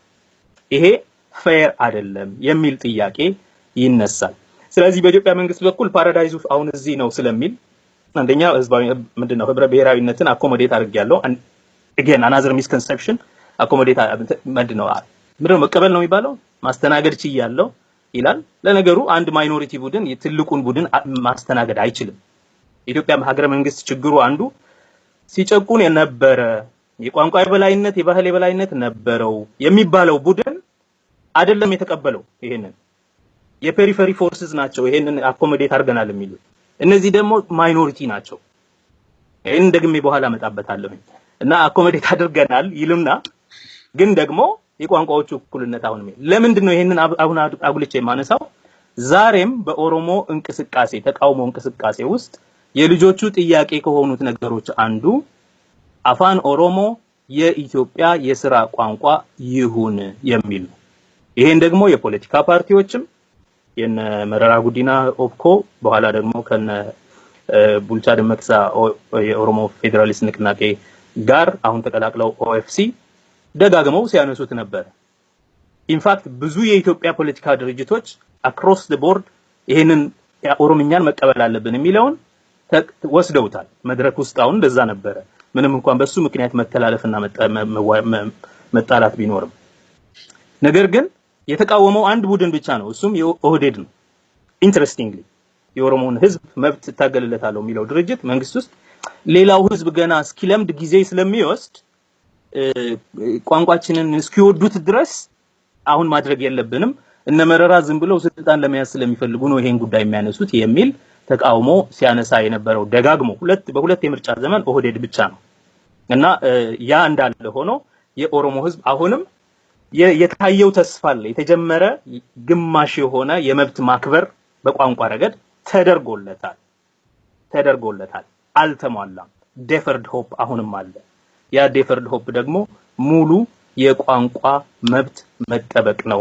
በየትኛውም ደረጃ ያለምንም ትርጉም፣ ያለምንም ሚዲዬሽን፣ ያለምንም ሁለቴ ማሰብ ሳያስፈልገው በአገሩ ጉዳይ ላይ በአደባባይ፣ በትምህርት ቤት፣ በስራ ቦታ፣ በፍርድ ቤት፣ በህግ ተቋማት፣ በፖለቲካም ተቋማት በቀጥታ መናገር አለብን የሚለው ጥያቄ በጣም ኢምፖርታንት ነው። ምሳሌ እነግርሃለሁ። በ19 ከ2005 2010 ሁለት ምርጫዎች ላይ የኢትዮጵያ የጋሽ ቡልቻ በኦሮምኛ ይናገራሉ። ቡልቻ ደመቅሳ የኦፌዴን መሪ ነበሩ። ኦፌዴን በፖሊሲ ደረጃ ኦሮምኛ የሥራ ቋንቋ መሆን አለበት ስለሚል እንደዚሁም ኦብኮ ራሳችን ካልተናገርነውና ካላሳየን ይፈቀድ ማለቱ ምን ትርጉም አለው ስለሚሉ ይናገራሉ። ነገር ግን እነዚህ ሰዎች አማርኛ ይችላሉ፣ ወደዱ ጠሉ ይችላሉ። እና ሲናገሩ አንዳንድ ጊዜ ያው 1 ደቂቃ ምናምን ነው የሚሰጣቸው በፓርላማ እና ሲናገሩ ልክ ያቺ 1 ደቂቃ እንዳታልቅ እንግዲህ እኔ እስኪተረጎም ጊዜ ስለሚወስድብኝ እቺን 1 ደቂቃ ለመጠቀም ዛሬ በአማርኛ ነው የምናገረው አሉ። በጣም ብዙ ነገር መናገር ስላለባቸው እና ፓርላማው ሳቀ። ሲናገሩ አቶ ቡልቻ የንጉሠ ነገሥቱ ዘመን ቢሮክራት ናቸው፣ ሲቪል ሰርቨንት ናቸው። ጥሩ አማርኛ ነው የሚናገሩት እና የዛን ቀን ታክሲ ውስጥ ይሄድ ነበር አዲስ አበባ ቦሌ መንገድ እና ላይቭ ያስተላልፋል ሬዲዮ በታክሲው ማለት ነው። እና ውይ እኚህ ሽማግሌ ግን ተንኮለኛ ናቸው፣ አማርኛ እንደዚህ እየቻሉ በኦሮምኛ ልናገር ይላሉ፣ ለካ አማርኛ ይችላሉ ወይ ብለው ሰዎች ሲስቁ አየሁኝ። ና ሶሻሊ ራሱ ምን ማለት እንደሆነ አማርኛ ተፈጥሯዊ የሆነው የኢትዮጵያ ኮር ቋንቋ ነው። ኤኒቲንግ ሌስ ኤኒቲንግ አዘር ዳን ዲስ ልክ አይደለም የሚል አመለካከት ስላለ ነው። እና የቋንቋ ጥያቄ ለመመለስ ተሞክሯል፣ ሙሉ በሙሉ አልተመለሰም። ያልተመለሰ የቋንቋ ፍትህ የሀገሪቱ ውስጥ ማለት ነው። ሚዲያዎቹን ማየት ትችላለህ፣ የባህል ተቋማትን ማየት ትችላለህ፣ የኮንሰርት ቦታዎችን፣ የሙዚቃ የባህል ተቋሙ ምን ያህል ሰብሲዳይዝ ያደርጋል የነዚህ በተለያየ ቋንቋ የሚዘፈኑ ዘፈኖችን የሚሰሩ ፊልሞችን ምንም ነገር አልተሰራም። ሊትራሊ ዜሮ ነው። የኦሮሚያ ባህል ቢሮ የኢትዮጵያ ባህል ቢሮ የባህል ሚኒስቴር ምን እንደሚሰራ እንኳን በእነዚህ ጉዳዮች ላይ በግልጽ አይታወቅም እና አልተሟላም። ይሄ ስላልተሟላም ነው ልጆቹ ይሄንን ጉዳይ የሚያነሱት። ይሄም ስላልተሟላ ነው ዛሬም የኦሮሞ ብሔርተኝነትና የኦሮሞ ተቃውሞ እንቅስቃሴ በቋንቋ ዙሪያ በጣም ኢሞሽናል በሆነ ደረጃ በጣም በስሜት በሚገፋ ደረጃ ብዙ የብሔርተኝነት የሚያንጸባርቁት። ይሄንን ለመጨመር ብዬ ነው። ይቅርታ ረጅም ጊዜ ወሰደ። አመሰግናለሁ ዘገሽ። እንግዲህ ስኬል ካቀረበው የመከራከሪያ ነጥብ ተነስተን ይሄንን ለማውራት ችለናል። እሱ እንዳለው አፋን ኦሮሞ በተለይ በኦሮሞ ህዝብ የትግል ሂደት ውስጥ በተለይ ከ60ዎቹ ጀምሮ የመነጋገሪያ ቋንቋ ብቻ ሳይሆን ያጣውን የፖለቲካ ስፔስ ለመፍጠር ወደ ባህሉ የተመለሰበትና ይሄንን ቋንቋ ተጠቅሞ ራሱን ለማወቅና እርስ በራሱ ለመተዋወቅ አንድነቱን አጠናክሮ ዛሬ የመጣውን ነገር ለመውለድ የሄደበት መንገድ ነው ከሚል ነገር ተነስተን በንጉሠ ነገሥቱ ዘመንና በደርግ ዘመነ መንግስት የነበሩ ጉዳዮችን አንስተን አሁንም አፋን ኦሮሞ የሥራ ቋንቋ ነው ሊባል ኢቨን በኦሮሚያ ውስጥ ራሱ ሙሉ በሙሉ ማግኘት ያለበትን ነገር አላገኘም። በአገር ደረጃ ደግሞ የመንግስት መስሪያ ቋንቋ ሊሆን አልቻለም የሚል ነገር ነው ማብራራት የሞከርነውና እስኪ ስኬል ሚስኮንሰፕሽን ብለው ከጠራቸው ሁለተኛው ነጥቦች ውስጥ አንዱን አንስተን እናወራ። ሶስተኛው ትንሽ አከራካሪና ረዘም ያለ ጊዜ ሊወስድ ስለሚችል እስኪ ወደሱ ቶሎ ብለን እንሄዳለን። ሁለተኛው እንግዲህ ስኬል ያነሳው ምንድነው ሁለቱ ፍራዎች ማለትም ኢትዮጵያኒስት ብለው ራሳቸውን የሚጠሩና በህዋት የሚመራው የኢህአዴግ መንግስት ጊዜ የሚያቀርቡት ክስ እና ሚስኮንሰፕሽን በኦሮሞ ህዝብ ላይ ምንድነው? ሁለተኛ ብሎ ያነሳው የኦሮሞ ብሔረተኞች በጣም ከፋይና እውን ለማድረግ የማይቻል የመገንጠል ጥያቄ ሲያቀርቡ ኖረዋል የሚል ነውና እሱ የራሱን መከራከሪያ አቅርቧል።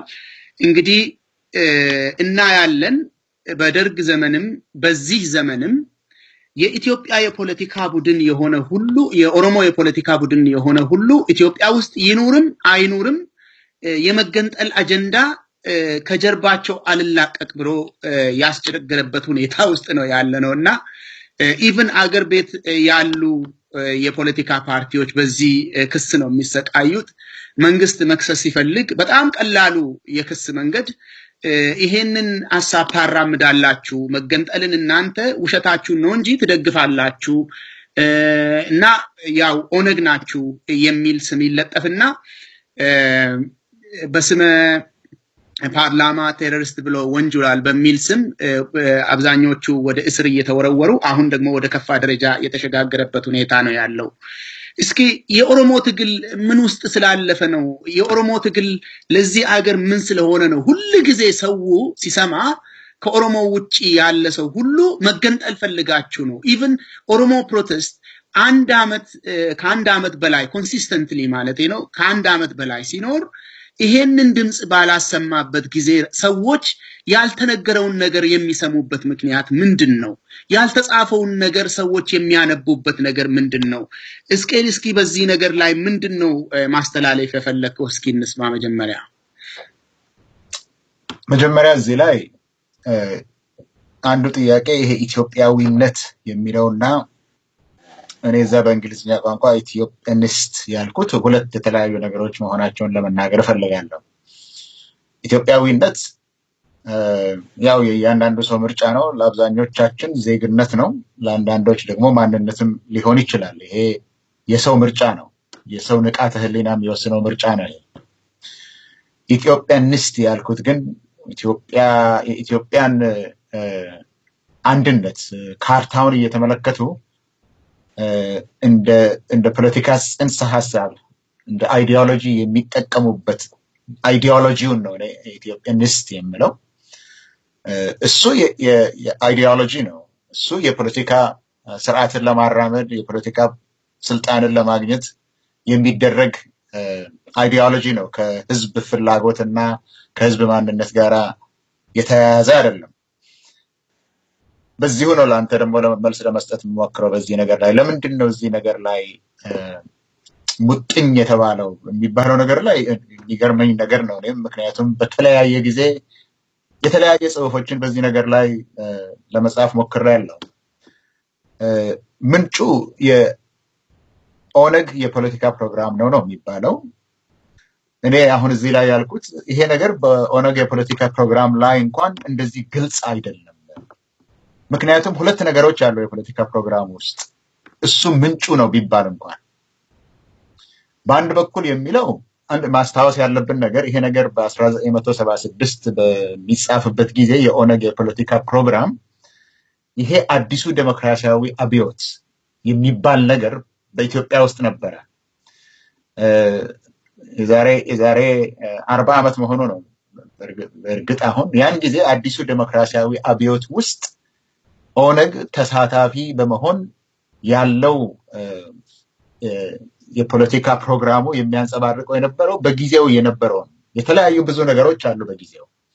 ግን ቃሉ ራሱ የሚለው አዲሱ ዴሞክራሲያዊ አብዮት በኢትዮጵያ ውስጥ የፖለቲካ ፕሮግራም ሆኖ በአዋጅ የወጣ የመጀመሪያውን ደረጃ የኢትዮጵያን አብዮት ያካሂድ የነበረ ፕሮግራም ውስጥ በዛው ውስጥ ነው የሚለው። ያንን ያንን ተጠቅመን በኦሮሞ ህዝብ ላይ ያለውን ጭቆናና ምዝበራ ወይም ብዝበዛ ለመጨረስና ነፃ የሆነ የኦሮሞ ሪፐብሊክ ለመመስረት ይላል። ያንን ነገር ይላል፣ ጥያቄ የለውም። ማስታወስ ያለብን ግን የተለያዩ ነገሮች ነበሩ በዛን ጊዜ። አንደኛ የሊበሬሽን ሙቭመንት ይሄን ያለ የተረሳ ነገር አልነበረም፣ በዛን ጊዜ አስፈላጊ ነበረ። ሁለተኛ አሁን እንዳልኩት በሀገር ውስጥ አብዮት ነበረ። አዲሱ ዴሞክራሲያዊ አብዮት ይሄንን መብት ስለሚሰጥ ነው። ይሄ መገንጠል የሚባለውን ነገር ከጥንት ጀምሮ ሶሻሊስቶቹ ሲሉት የነበረው የሚናገር ስለነበረ በዛ ጊዜ የተንጸባረቀ ነው። ሶስተኛ ይሄንን ነገር ይበሉ እንጂ በዛን ጊዜ ይሄንን ነገር ያስቀምጡ እንጂ ከዚህ በፊት ብዙ ሰዎች በዛን ጊዜ የነበሩት እንደተናገሩት በዛን ጊዜ ኦሮሞነት ራሱ ሊጠፋ ነበር። ኦሮሞነት ራሱ አሁን የሪፐብሊክ የመፈለግ ነገር ሳይሆን ኦሮሞነት ራሱ በኢትዮጵያ ውስጥ ሊጠፋ ስለነበረ ይሄንን ነገር ማንሳት የግዴታ አስፈላጊ ነበረ። የኦሮሞ ህዝብ የኦሮሞ ብሔር የሚባለው እንደገና እንዳይጠፋ ጨርሶ እንዳይጠፋ ይሄንን እንደ ፖለቲካ መሳሪያ ማንሳት ነበረብን ይላሉ። በዛን ጊዜ ይሄ ይነገር እንጂ በዛው ፕሮግራም ውስጥ ደግሞ ሌላ ቃል አለ። ከሌሎች ተጨቋኞች ጋራ ማለት የተጨቆኑ ህዝቦች በኢትዮጵያ ውስጥ ያሉ ከነሱ የመደብና የብሔር ጭቆና ካላቸው ጋራ ሆነን አዲስ ስርዓትን ለመመስረት ደግሞ እንፈልጋለን ይላል። ስለዚህ በ1976 ላይ እንኳን የኦነግ የፖለቲካ ፕሮግራም በሚወጣበት ጊዜ አንድ መንገድ ብቻ ነው የሚለው ነገር ምንም መሰረት የሌለው ነገር ነው። ምንም እውነትነት የሌለበት ነገር ነው። ከዛ በኋላም ደግሞ የኦነግ መሪዎች ትልልቆች መሪዎች በተለያየ ጊዜ ስለዚህ ነገርም እነሱ የተናገሩትን በመጥቀስ የጻፍኩት ነገሮች አሉ። አቶ የመጀመሪያው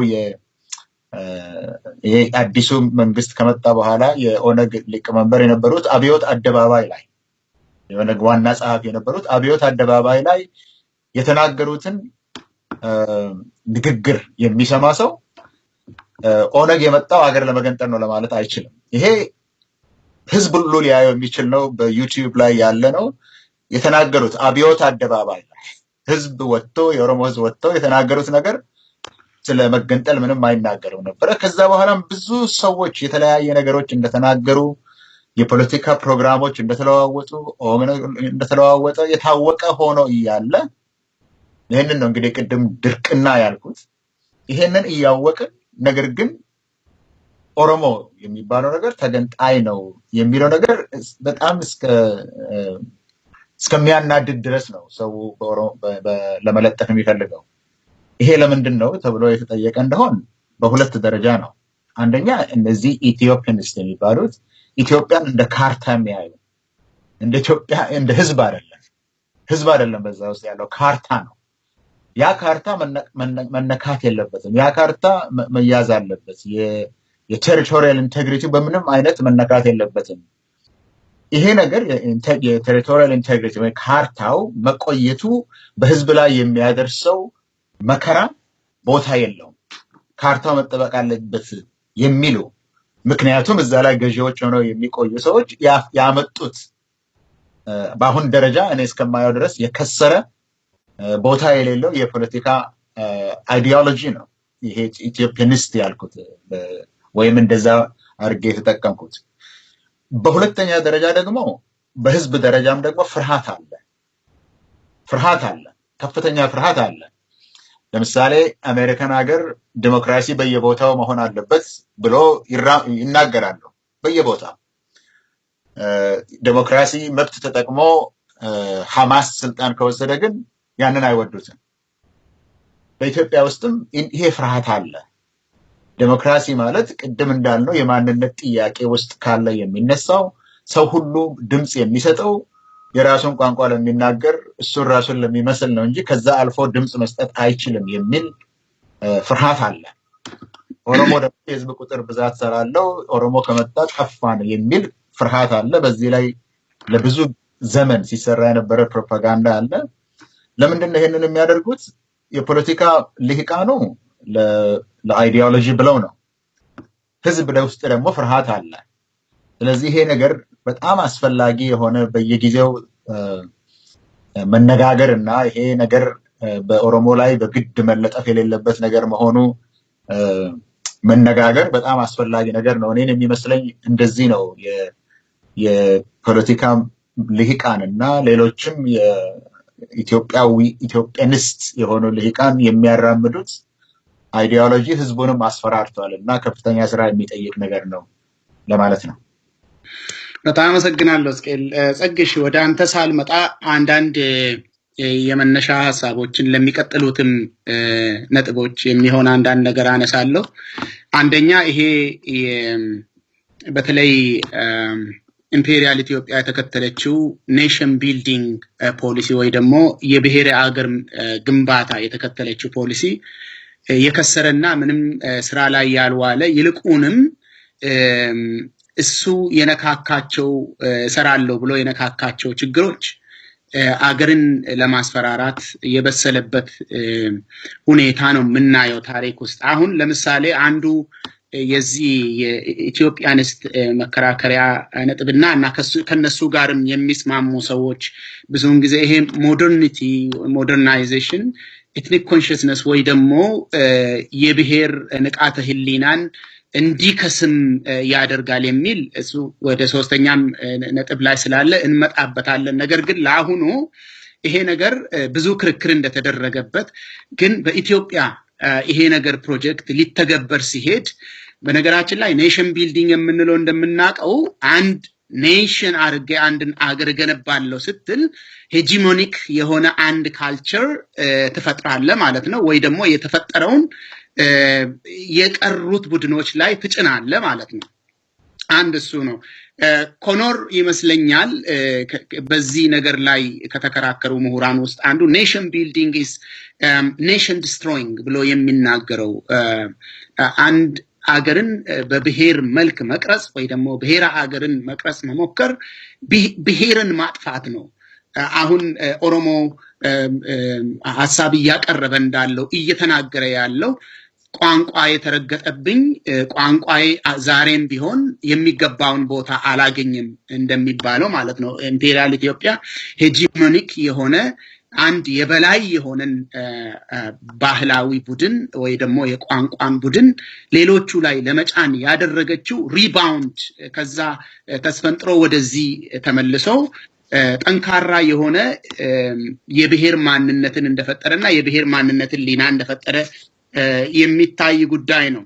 ነገር ግን ኢትዮጵያ ይሄንን ፖሊሲ በመከተሏ በተለይ ከ1941 እስከ 1974 ባሉ ጊዜያት ውስጥ እንደዚህ በጣም ሴንትራላይዝድ የሆነ ለቋንቋዎች ቦታ የማይሰጥ ለሌሎቹ ባህሎች ለሌሎቹ ማንነቶች ቦታ የማይሰጥ ፖሊሲ መከተሏ ያመጣው ውጤት አንዱ እንደሚታወቀው ኤርትራን ማጣት ነው።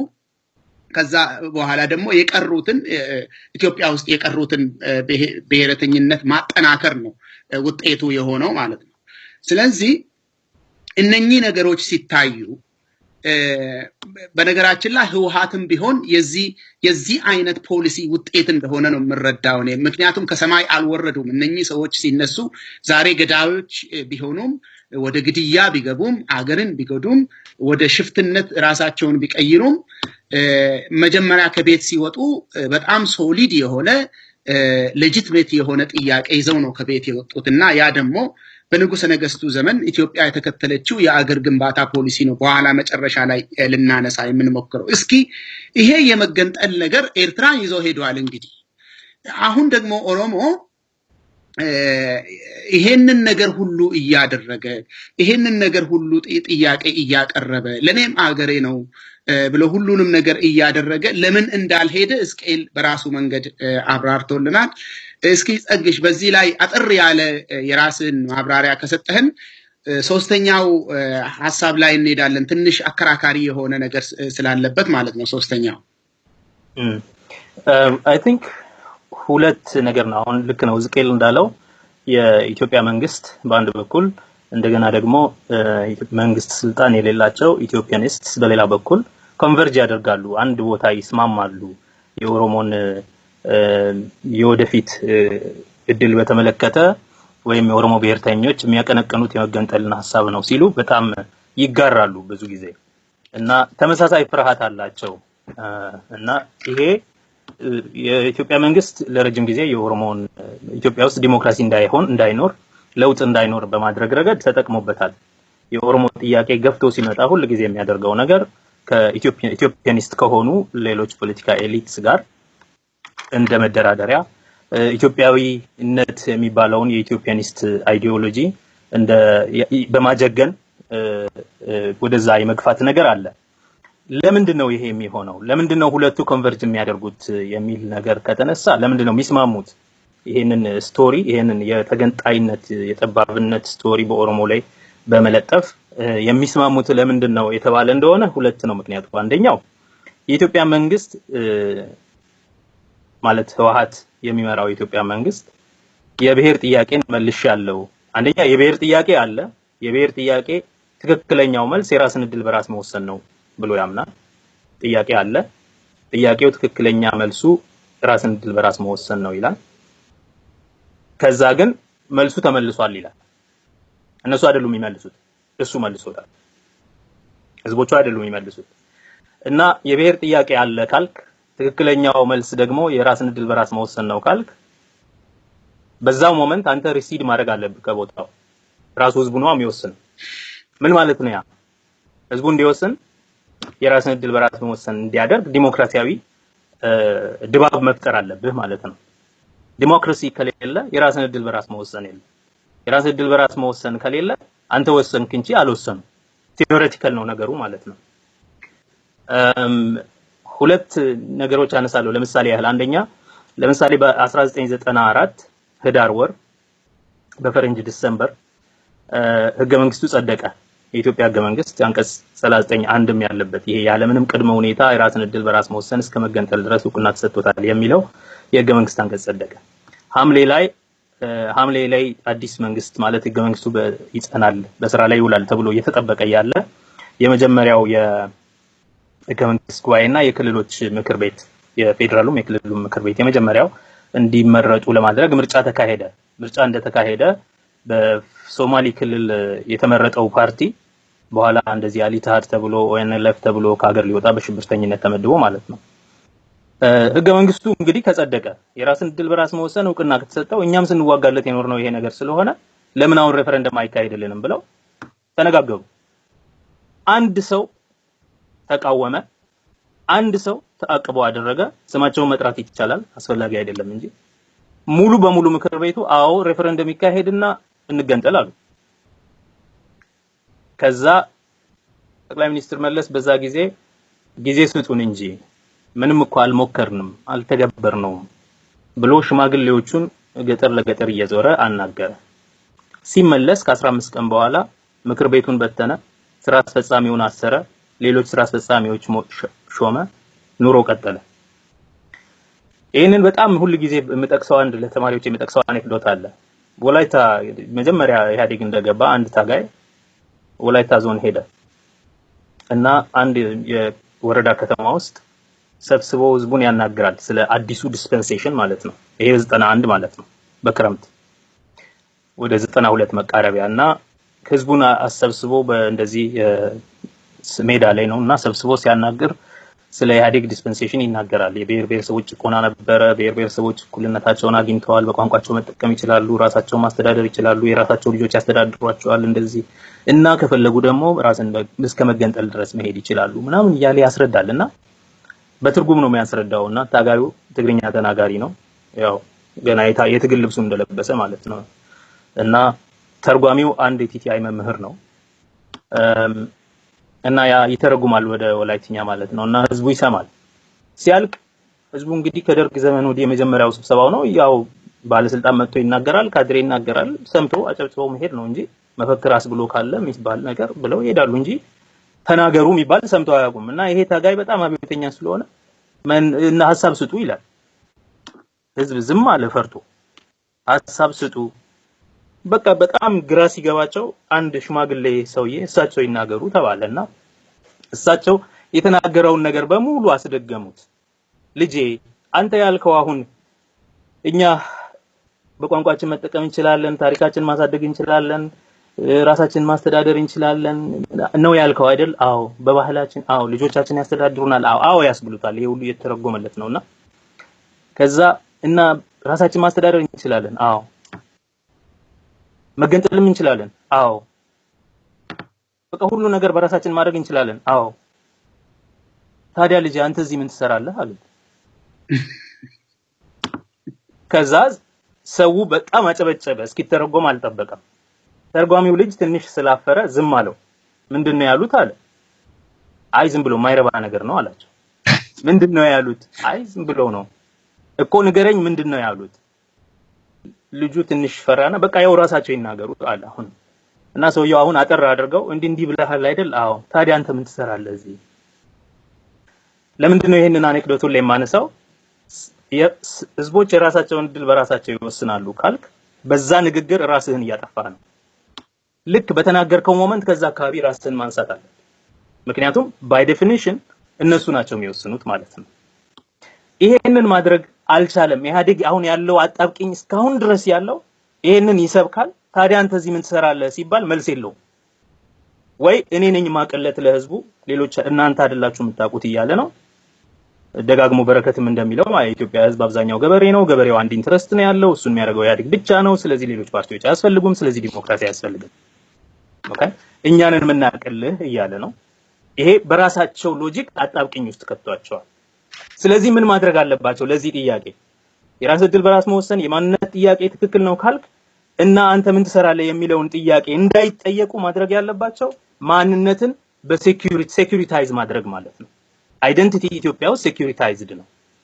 በጣም ሴኩሪታይዝድ ከሆኑ አይደንቲቲዎች መካከል ደግሞ ማንነቶች መካከል ሶማሌ እና ኦሮሞ ሁለቱ ናቸው። በመጀመሪያ የሽብርተኛ ድርጅትም የተባሉት ማለት ያ ማንነት ደህንነት ተኮር ምላሽ ይሰጠዋል ማለት ነው። ፖለቲካዊ ምላሽ ሳይሆን ፖለቲካዊ ምላሽ አይሰራም ለእንደዛ አይነት ማንነት ማለት ነው። እና ደህንነት ተኮር ምላሽ ይሰጠዋል። ያ ደህንነት ተኮር ምላሽ ቴሮሪስት በመባል ድርጅቶቹን መፈረጅ፣ ሌላውን የሚንቀሳቀሰውንም ሰው ተገንጣይ፣ ጠባብ፣ አሸባሪ፣ ጽንፈኛ በማለት ታግ መስጠት ነው። ማንን ነው የሚያሸብረው? ማንን ነው የሚያናጋው ካልክ አገረ መንግስቱንም ስልጣን ላይ ያለውንም ሁሉንም ያናጋል የሚል ስም ይሰጠዋል ማለት ነው። ኢህአዴግ ይሄን በማድረግ ተሳክቶለታል። ኢትዮጵያኒስቶቹ ለምንድን ነው በዚህ አነጋገር ላይ የሚስማሙት ሲባል አንደኛ የታሪክ ችግር ነው። አንደኛ ኢትዮጵያ ውስጥ የብሔር ጥያቄ አለ፣ ፍትሃዊ ጥያቄ ነው፣ በአግባቡ ሊመለስ ይገባዋል፣ በፖለቲካ መንገድ ሊመለስ ይገባዋል ብለው አምነው ተቀብለው አያውቁም። ምንድነው የሆነው? 1991 ላይ ብዝሃነትን ወይም ህብራዊነትን መቀበል የነበረበት የፖለቲካ ቡድን አልተቀበለም። ከስልጣን ተባረረ። ከስልጣን ሲባረር የተጠቀምከው የአገር ግንባታ ሞዴል ብሔሮችን ያስተናገድክበት መንገድ ትክክል አይደለም ብለን አሳምነ ነው ሳይሆን በብትር በብረት አስወገድ ነው ከስልጣን። ከዛ የፖለቲካውን ደጅ ዘጋን። ማለትም ህብረ ብሔራዊ ፓርቲ ነን ብለውና ኢህአፓ እና መኢሶን በሌላ መንገድ እንዲመጡ ሲሉ እነዚህ የፖለቲካ ምህዳር ውስጥ መግባት የለባቸውም፣ ተሳትፎ አያስፈልጋቸውም ተብለው ታገዱ። አንድ ደርግ ራሱ ደግሞ እንደ ተቋም ፈረሰ። ዲደርጊፊኬሽን ፖሊሲዎች ነበሩ እስከ ረጅም ጊዜ። ህጎቹ ራሱ የደርግ ኢሰፓ አባል የሆነ ሰው የፖለቲካ ሰልፍ መደራጀት ምናምን መብት የለውም ይላል። አንዱ እንግዲህ የዛ ኢትዮጵያኒስት አይዲዮሎጂ ባላደራ የነበረው የደርግ መንግስት ራሱ ነው። እሱ እንዲቀበለው ከታሪኩ ጋር እንዲስማማ አይደለም የተደረገው። ተወገደና ታገደ ከመንግስት። ሰው ተሸነፈ። ከዛ ሚሊተሪሊ ነው የተሸነፈው፣ ማይንድ ዩ ፖለቲካሊ አይደለም። ሚሊተሪሊ በወታደር ኃይል ተሸነፈና ከፖለቲካው ግን ታገደ፣ ወደ እስር ቤት ወደ ወዘተ ማለት ነው። የሌሎቹም እንደዛው ኢትዮጵያኒስት አቲቲዩድ ያላቸው ፖለቲካ ፓርቲዎች እንደዚሁ ከደርግ ጋር ከፖለቲካው ምህዳር ውጪ ሆኑ። ስለዚህ ምንድነው የተሰማቸው? ሐሳባቸው የተሸነፈ መሆኑ ሳይሆን የተሰማቸው አሁን ካለው ሪያሊቲ ጋር በሰላም መኖር ወይም መቀበል ሳይሆን የተሰማቸው እነሱ እንደ ተጠቂዎች፣ ስለዚህም እንደ ማርተርስ እንደ ሰማዕታት ነው ራሳቸውን ያዩት። እና ይሄ የሰማዕትነት ስሜት ሁሉ ጊዜ ሲመጣ በበቀለኝነት ነው የሚመለሰው። ሪፕሬስድ ሆኖ ነው ያለው። ወደ በፖለቲካ ቻነል አልተደረገም፣ አልተገለጸም። ደግሞ እውነተኛ አገር ወዳድነት ያለበት ስሜት ነው ያ ስሜት። እና ይሄን ስሜት ከፖለቲካ ምህዳር ውጪ ስታደርገው ቶክሲክ ነው የሚሆነው። የመጎዳት ስሜት አለው። ከታሪኩ ጋር እንደዚህ እኮ ነው እስከዛሬ ድረስ ይሄ ወያኔ ያመጣው ወሬ ነው እንጂ እኮ እንደዚህ የሚባል ነገር የለም። ታሪካችሁ በማስረጃ አልተረጋገጠም። እነዚህ የሚባለው ነገር ሁሉ የሚመጣው ማለት ነው። ስለዚህ እነዚህ ሁለት ኃይሎች አንድ ያልተሸነፈ የድሮ ኢትዮጵያኒስት አይዲዮሎጂ ኦኬ በውትድርና ተሸንፎ ከፖለቲካ የታገደ በፖለቲካ ግን በዲስኮርስ ያልተሸነፈ ሰማዕት የሆነ ሐሳብ አለ። በሌላ በኩል ማንነትን ያለ ዲሞክራሲ ፕሮሞት ለማድረግ የሚሞክር ያለ ዲሞክራሲ ማለት ነው ፕሮሞት ኢንፋክት ኢትዮጵያ ውስጥ የማንነት ጥያቄዎችን ለማስተናገድ ብቃት የሌለው ቡድን ማለት ነው። ትንሽ ከመሆኑ የተነሳ የዳር ቡድን ከመሆኑ የተነሳ ፔሪፌሪ ነው አይደለም ስቴቱን ካፕቸር ያደረገው ከመሆኑ የተነሳ ማዕከሉን መቀበል እንዴት ይችላል? እንዴት አድርጎ ካለመቻሉ ስልጣኑም የለውም ካለመቻሉ የተነሳ በዚህ ምክንያት ሁለቱ ያንዱ ሴኩሪታይዝ ያደርገዋል፣ ሌላኛው ደግሞ የብሶት ፖለቲካ አለው። አንድ ላይ ነገሮች ኮንቨርጅ ያደርጋሉ ማለት ነው በኦሮሞ ጉዳይ ላይ እና ይሄ አለመቀበል ደግሞ ልክ ነው። ቅድም እንዳልከው ኤርትራንም ማሳጥቶናል። ኤርትራን ስናጣስ ምንድነው የሆነው? አሁን the same problem የዲሞክራሲ ችግር ነው። ያለ ዲሞክራሲ ነው የኤርትራንም ማንነት ያስተናገርንበት የማንነት ጥያቄ የነጻነት ጥያቄ ያስተናገር ነው። ምን ማለት ነው? አንደኛ በወቅቱ የነበረው ኢትዮጵያ ውስጥ ያለ መንግስት እንደዛ አይነት ትልልቅ ውሳኔ ለመወሰን ማንዴት አልነበረውም 91 እስከ 93 ሚሆንም ማኖሮ ኢትዮጵያውያን ኤርትራውያኑን ጨምሮ የተካፈሉበት አንድ የሽግግር መንግስት የኡነተኛ መንግስት ከተመሰረተ በኋላ በህገ መንግስታዊ መንገድ የነሱም ነገር ይስተናገዳል ዲሞክራሲያዊ በሆነ መንገድ። የነሱ የተለየኑበት መንገድ ዲሞክራሲያዊ ቢሆን ኖሮ ዛሬ ድንበሩ ሴኩሪታይዝድ አይሆንም። የኢትዮጵያ መንግስት ከነሱም ጋር በብረት ያስረገጡትን ድል ዝም ብሎ ፖለቲካዊ ሽፋን ለመስጠት ካደራጀ በኋላ ከስንት ዓመት በኋላ ወደ ጦርነት ገቡ። ምክንያቱም አሁንም በብረት ነው እንጂ በሐሳብ አይደለም ያተሸነፈው። again የኢትዮጵያዊነት ባላደራ የነበረው መንግስት በወቅቱ ይሄንንም ለመወሰን ድምጽ እንኳን እንዲያሰማ አልተፈቀደለትም አልነበረም። ከፖለቲካ ምህዳሩ ውጪ ነው ያለው። ስለዚህ ይሄ ቡድን ቁስለኛ ቡድን ነው።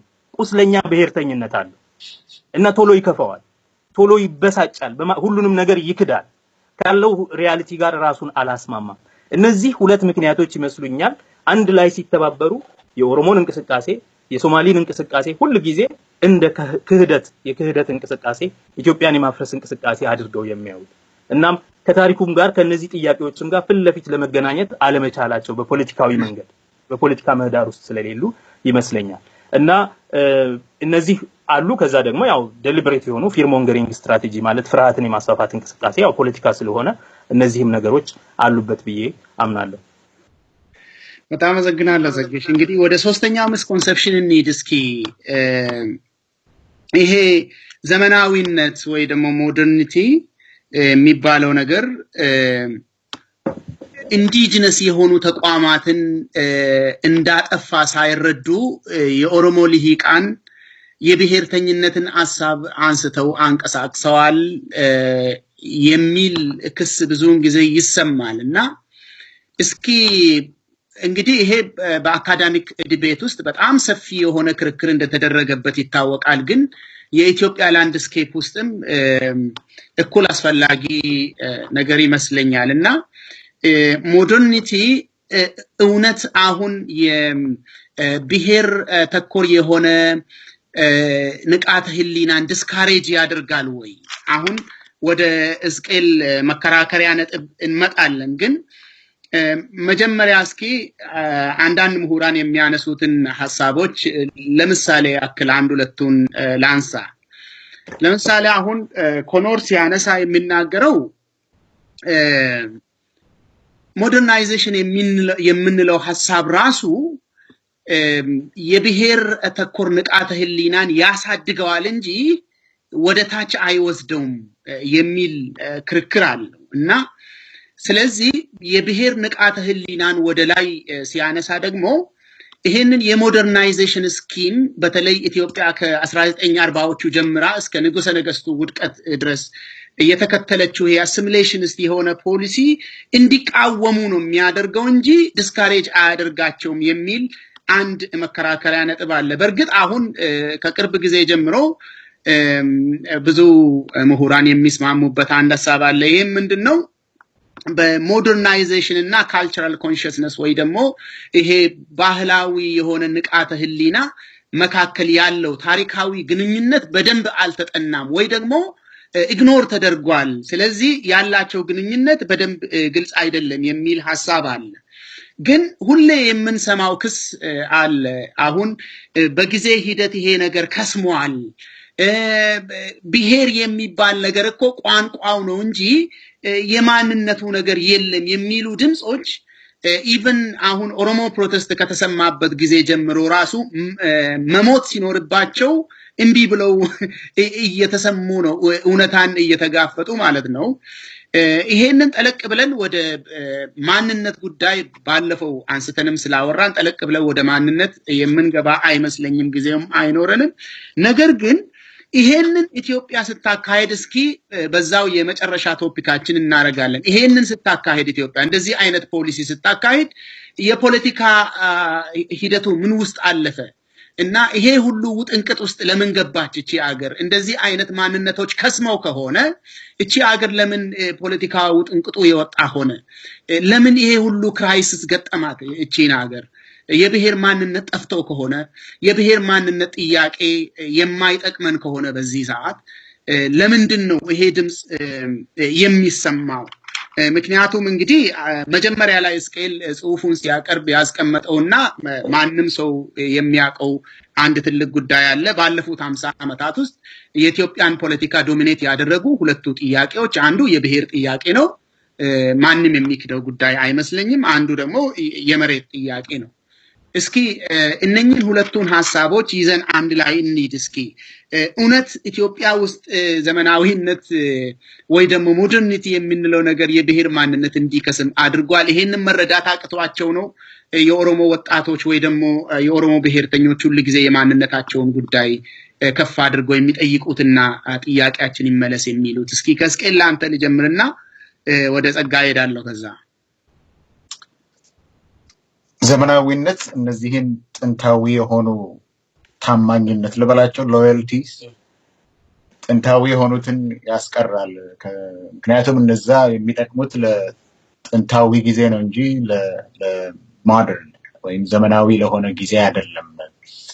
የከተማ መስፋፋት፣ የቴክኖሎጂ መስፋፋት ባህልን ራሱን ስለሚለውጥ ናሽናሊስቶች ኢንቨንት ያደርጉታል እንጂ ይሄ ነገር በፍጹም ይጠፋል ይሞታል የሚለው ይሄ የቆየ ክርክር ነው። በኢትዮጵያ ውስጥ ለምንድን ነው ታዲያ ያልጠፋው ከተባለ ጥያቄው እነዚህ ነገሮች ጠፍተዋል ወይም አልጠፉም ነገር ሳይሆን ኢትዮጵያ ዘመናዊ አልሆነችም የሚለውን ጥያቄ ነው የሚያነሳው። ዘመናዊ ብትሆን ኖሮ ባጠፋ ነበረ ብሎ ለመነጋገርም ይቻላል። ይሄ እንደምናውቀው ከዶናልድ ሌቪን ዋክስ ኤንድ ጎልድ ከሚለው ጊዜ ጀምሮ ሲለው የነበረ ነው። በተለያዩ መጽሐፍቶቹ ይሄ ፍላይት ፍሮም አምቢጊዩቲ በሚለው ላይ የኢትዮጵያ ባህል ለዘመናዊነት የተሰጠ አይደለም የሚል ነበር የሚጽፈው። በተለይ ፍላይት ፍሮም አምቢጊዩቲ የሚለው የአማራ ባህልን እሱ ያጠናው የመንዝ ባህልን እና የአሜሪካንን ባህል ጎን ለጎን አያይዘው በመጀመሪያ ምዕራፉ ውስጥ ይህንን ነገር ይናገራል። ለዘመናዊነት የተሰጠ ባህል አይደለም፣ ለዛ የሚመች ባህል አይደለም ይላል። በዚህ ነገርም ሌላ ጊዜ ከሱ ጋርም የተነጋገርነው ነገር አለ። አንድ የተጻፈ ነገር የኦሮሞ ኦፕን እንደሆነ ለዘመናዊነትም ኦፕን እንደሆነ ይሄም ከ19ኛው መቶ ክፍለ ዘመን ጊዜ ጀምሮ በኦሮሞ ጉዳይ ላይ ሲነገር የነበረ ነው። ስለዚህ ኢትዮጵያ ዘመናዊነትን አልተቀበለችም። አሁንም ኢትዮጵያ ምንም ነገር መንገድ ይሰራ ከተማ ይኖር እንጂ በአስተሳሰብ ደረጃ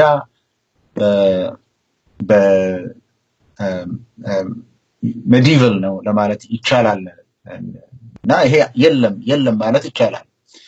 ግን አሁን የአካዳሚክ ንግግሩ ብቻ ሳይሆን በዓለም አቀፍ ደረጃም በአንድ በኩል እነዚህ ጥንታዊ የሆኑ ታማኝነት አይጠፉም። መጥፋት አለመጥፋት ብቻ ሳይሆን ደግሞ እንደገና ተመልሰው ይጠነክራሉ ብሎ አንድ ፖለቲካል ሳይንቲስት በ1990ዎቹ መጀመሪያ ላይ ይሄ ፍራንሲስ ፉኩያማ የተባለው ሰው ኤንድ ኦፍ ሂስትሪ የሚባለውን ነገር በጻፈ ጊዜ የእሱ አስተማሪ የነበረ ሰው አይ እነዚህ ነገሮች ተመልሰው መጥተው ትልቅ ጦርነትም ሳያመጣ አይቀርም ብሎ የተናገረው አለ። በዛን ጊዜ እሱ ተሳቀበት።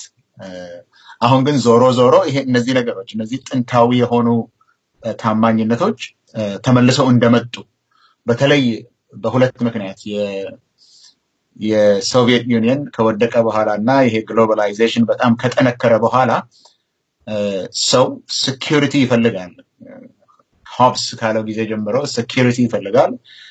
ይሄንን ሴኩሪቲ ለማግኘት ደግሞ እነዚህ ጥንታዊ የሆኑትን ታማኝነቶች በተለይ ሃይማኖት ላይ በመካከለኛው ምስራቅ አካባቢ ወደ ሃይማኖት የሙጥኝ ማለት እዛ ላይ ሴኩሪቲ የመፈለግ ነገር ጠንክረው እንደመጡ ነው የሚታየው። ስለዚህ ዘመናዊነት ባለበት ቦታ ላይ እንኳን እነዚህ ጥንታዊ ወይም ፕራይሞርዲያል ናቸው የተባሉት በከፍተኛ ኃይል ነው ተመልሰው የመጡት።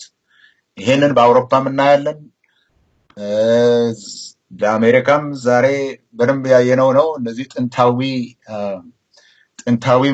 ሎያልቲ እነዚህ ነገሮች ጠንክረው ነው የመጡት እና ኢትዮጵያም ከዚህ የተለየችም አይደለችም። ይሄ ዓለም አቀፋዊ የሆነ ሂደት በኢትዮጵያ ውስጥም አለ። ሌላ ነገር እዚህ ላይ ለመጨመር የምፈልገው ይሄንን ዘመናዊነት መጥቷልና ይሄን ጥንታዊ የሆነ የሃይማኖት ይሁን የብሔር ይሁን ጥንታዊ ናቸው የሚባሉት የአንድነት መገለጫዎችን የሚዋጉ እና የተዋጉ መንግስታት አሉ። ለምሳሌ ግብጽ ይሄንን በጣም ስለተዋጋች አሁን የዲሞክራሲ እድገቷ አሁን እንደሆነ ሆኗል። ሌሎች ደግሞ የዲሞክራሲ እድል የነበራቸው እንደ ቱኒዚያ ያሉት ደግሞ እነዚህን ነገሮች ተቀበሉት፣ ሬኮግናይዝ አደረጉ፣ አሉ ቦታ ሰጧቸው፣ እውነተኛ ቦታ ሰጧቸው፣ ኔጎሽዬት አደረጉ። እነሱ በዲሞክራሲ ሂደት የተሻለ ለመሄድ ችለዋል ማለት ነው። ስለዚህ በኢትዮጵያ ውስጥ አሁን መስቀለኛ መንገድ ላይ ነው ኢትዮጵያ ያለችው። አይ ዘመናዊነት መጥቷልና እነዚህ ነገሮች አያስፈልጉም፣ እነዚህ የጥንታዊ ታማኝነቶች ወይም ሎያልቲ የሚባሉት ነገር ቀርተዋል። ስለዚህ እኛ በዚህ በዲሞክራሲ መንገድ በእውነትም ይሁን በውሸትም እንሄዳለን። ነገር ግን እንደ ኦሮሞ አይነት ብሔረተኝነትን ጥንታዊ የሆኑትን ነገሮች ለልማትም ለዲሞክራሲም የማይጠቅሙ ስለሆነ እንመታለን የሚሉ ከሆነ አካሄዱ ለዲሞክራሲ እንደማይመች፣ ምክንያቱም ይሄ የሂውመን ሴኩሪቲ ጉዳይ ነው። እነዚህ ጥንታዊያን በዓል ጥንታዊ የሆኑ የሚባሉ ነገሮች ተመልሰው መጥተዋል። ወይም ደግሞ እውነተኛ ሬኮግኒሽን እነዚህ ነገሮች አሉ ተብሎ እውነተኛ ሬኮግኒሽን ከተሰጣቸው ምናልባት ተስፋ ሊኖረው ይችላል አሁን ያለው የዲሞክራሲ አካሄድ በኢትዮጵያ ውስጥ ማለት ነው። ስለዚህ ምርጫ ላይ ነው ያለነው ማለት ነው። አሁን ይሄ ነገር ገፍቶ መጥቷል፣ ጎልቶ መጥቷል። ወይ እንቀጥላለን እየካድን የለም ብለን የለም እየሆነ አይደለም ብለን እንክዳለን። ከካድን እና የለም ከተባለ አፍጦ የመጣውን ነገር በግልጽ ያለውን ነገር እየካድን የምንሄድ ከሆነ ለእድገትም ለዲሞክራሲም ይሄን ደግሞ አስረግጬ ልናገር የኢትዮጵያን አንድነት ለማስጠበቅም የሚቻል አይመስለኝም። ይሄንን ጥያቄ ውስጥ ይከተዋል። በዚህ አቅጣጫ ከቀጠለ የኢትዮጵያ መንግስት ይሁን የኢትዮጵያኒስት አስተሳሰብ ያላቸው ይሆኑ እነዚህ የኦሮሞ አይነት ብሔረተኝነት ለሂቃኑ ያመጡት ነውና ሌላው ኦሮሞ ግን አገሩን የሚወድ ባለ አደራ ነው የሚሉ ከሆነና የኦሮሞ ጥያቄዎችን በትክክል የማይመልሱ ከሆነ አገሪቷን እንኳን ከመጎሳቆል እና ከመበታተን ሊያድኑ አይችሉም። ያለን አማራጭ ይሄ ነገር አለ። በኦሮሞ ብቻ ሳይሆን በዓለም አቀፍ ደረጃ በአውሮፓ፣ በአሜሪካ በተለያየ ቦታዎች በግልጽ እየታዩ ነው። በመካከለኛው ምስራቅ በግልጽ እየታዩ ናቸው። ጥንታዊ ናቸው፣ ቀርተዋል የሚባሉ ነገሮች አፍጠው የህዝብ መደራጃ ሆነው መጥተዋል። ያለን ምርጫ አንድ ነው ለማለት ነው። ኢትዮጵያንም በዲሞክራሲና በእድገት ጎዳና ለማካሄድና ከመበታተንም ለማዳን እነዚህን ጥያቄዎች እንዳሉ አውቀን መልስ መስጠት እንደተጀመረው መልስ ካልሰጠን በስተቀር አሁን እንደሚደረገው እዚህ በሶሻል ሚዲያ ወይም በፖድካስት ሬዲዮዎች ላይ እንደሚደረገው የኦሮሞ ህዝብ ድምጽ ይሰጣሉ የሚባሉ ሰዎች የሚናገሩትን ነገር ከመካድና ከሚገባው በላይ ድምጽ በመስጠት ያልተባለውን ተባለ ከማለት የሚካሄደው አካሄድ ለዛ ለተፈላጊው ነገር የኢትዮጵያን አንድነትና የግዛት የኢትዮጵያን ህዝብ አንድነትና ግዛት አለመደፈር የሚባለው ነገር እንኳን ለማስቀረት አይመችም። ይሄን ነገር መቀበል አለብን፣ መቀባበል አለብን፣ መሰማማት አለብን። አለበለዚያ ወይ አቶ ሌንጮ ለታ መጽሐፉ ላይ ከዚህ በፊት እንዳለው democratization or disintegration ያለው እንደዚህ አይነት ምርጫ ላይ ነው ያለነው ብዬ ነው የማምነው። እስኪ ወደ ጸጋይ ሳልሄድ እስቄል ወደ አንተ መለሳለሁ። assimilationist and accommodationist እያልክ ስትገልጻቸው የነበሩ ጽንሰ ሐሳቦች አሉ። እስኪ ምን ማለት ፈልገ ነው? እስኪ እዛ ላይ ትንሽ ሰውም ዕውቀቱን እንዲያገኝ ጥቂት ደቂቃ ሰጣለሁ።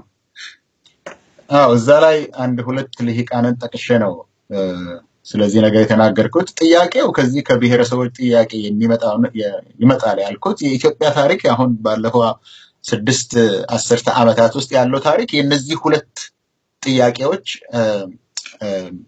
መልስ ማግኘት ወይም መልስ ማጣት ነው ከሚል ነው የሚነሳው። ብዙ አሉ፣ ሁለት ግን ጠቅሻለሁ። ይሄ assimilationist የሚባለው የኢትዮጵያ ኢምፔሪያል ኢትዮጵያ ጊዜ የነበረ ፖሊሲ ነው። ከጥናት የጀመረ ነው። አቶ ተድላ ኃይሌ የሚባል ሰው በማስተርስ ቴሲስ ደረጃ እንደዚህ ማድረግ አለብን ብሎ ከተነሳው ላይ ተነስቶ ኦሮሞን ወይም ሌሎችንም አጥፍቶ በዘመናዊነት መንገድ አጥፍቶ አንድ ኢትዮጵያ ለመመስረት በፖሊሲ ደረጃ ሲካሄድ የነበረ ነው። ጊዜ በማጣት ነው እንጂ ይህንን ነገር በሰፊው ቅድምም ለመናገር ይቻል ነበረ።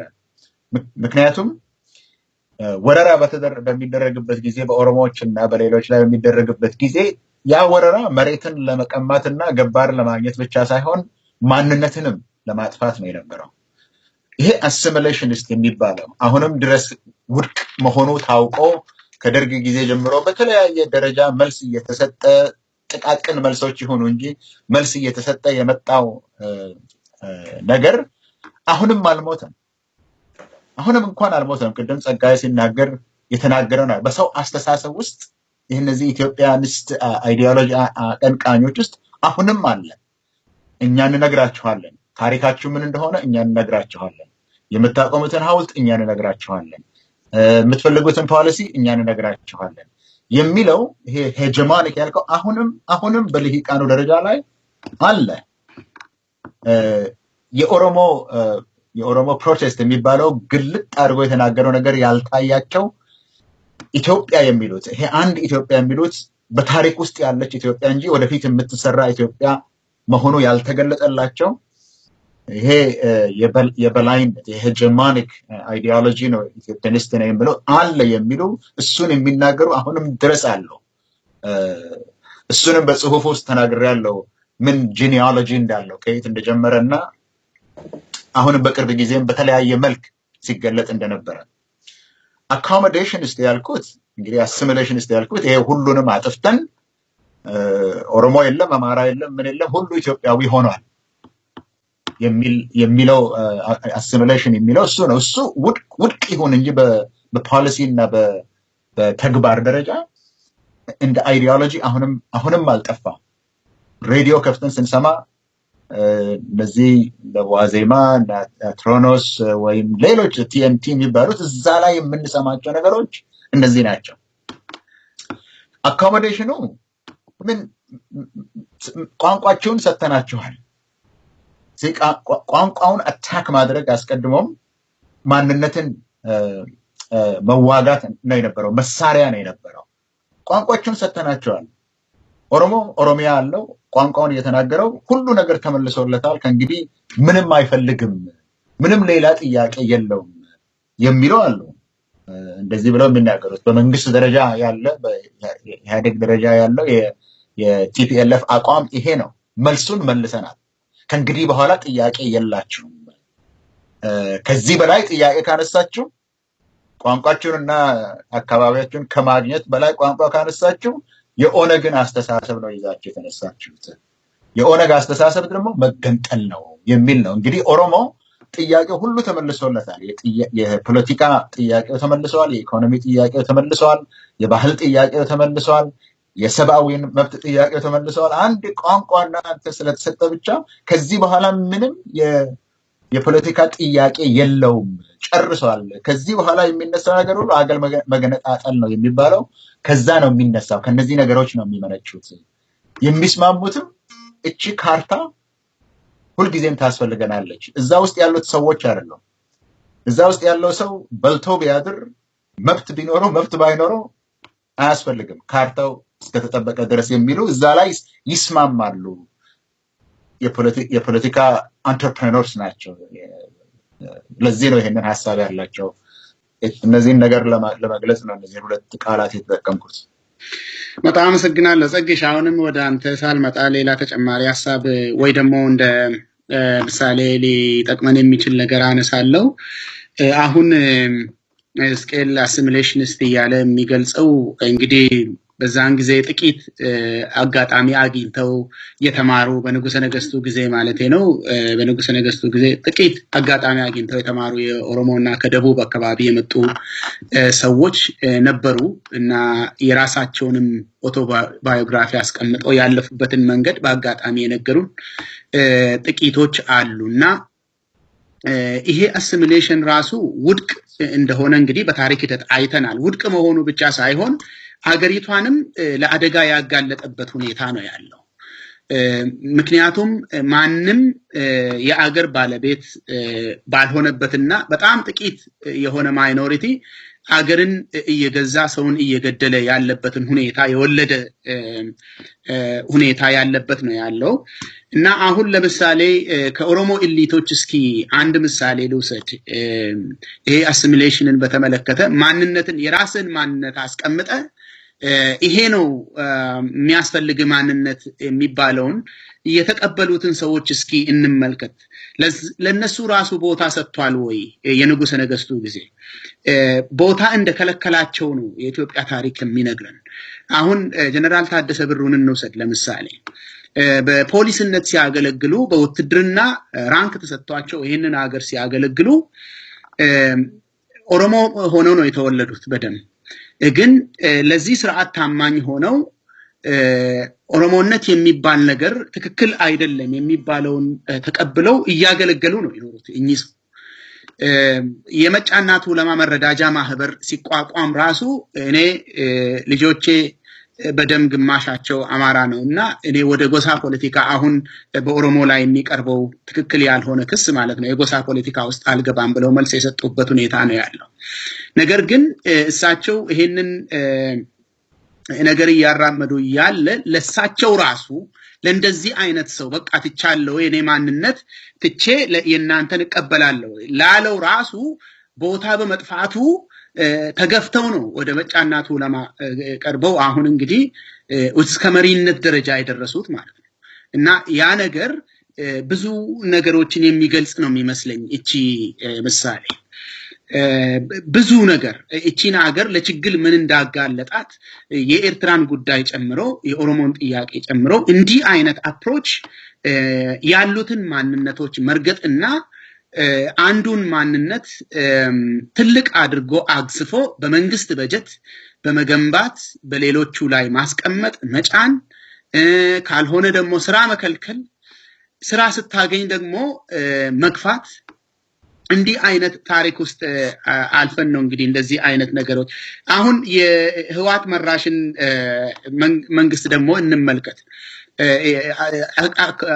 ስኬል አኮሞዴሽንስት የሚለው ነገር ማለት ነው አሁን እስከ ቅርብ ጊዜ ድረስ እስከ ሳምንታት ጊዜ ድረስ ከሳምንታት በፊት ሲናገሩ የማንነት ጥያቄ የሚባል እዚህ ሀገር ውስጥ የለም ተበልሷል ነው ያሉት።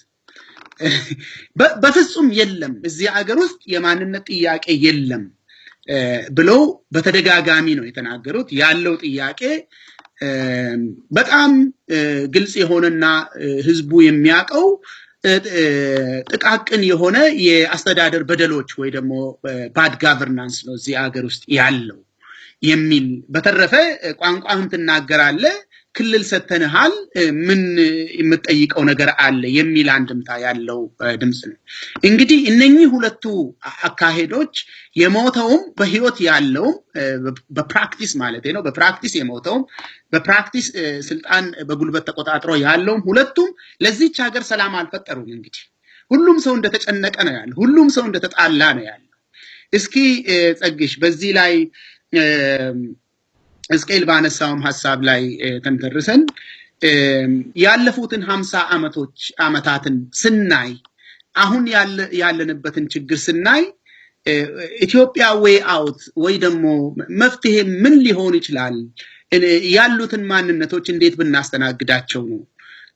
እንዴት ብንቀበላቸው ነው? እንዴት ብንገልጻቸው ነው ከዚህ ሁሉ ችግር መውጣት የሚቻለው? መረዳዳትስ የሚቻለው? እንደ አንድ አገር ዜጋ መኖር የሚቻለውስ እንዴት ቢሆን ነው የሚለውን እስኪ አንስተን የመጨረሻ ቶፒካችን ነው የሚሆነው። በዚሁ እየተነጋገርን እንቋጫለን። እሺ ልክ ነው።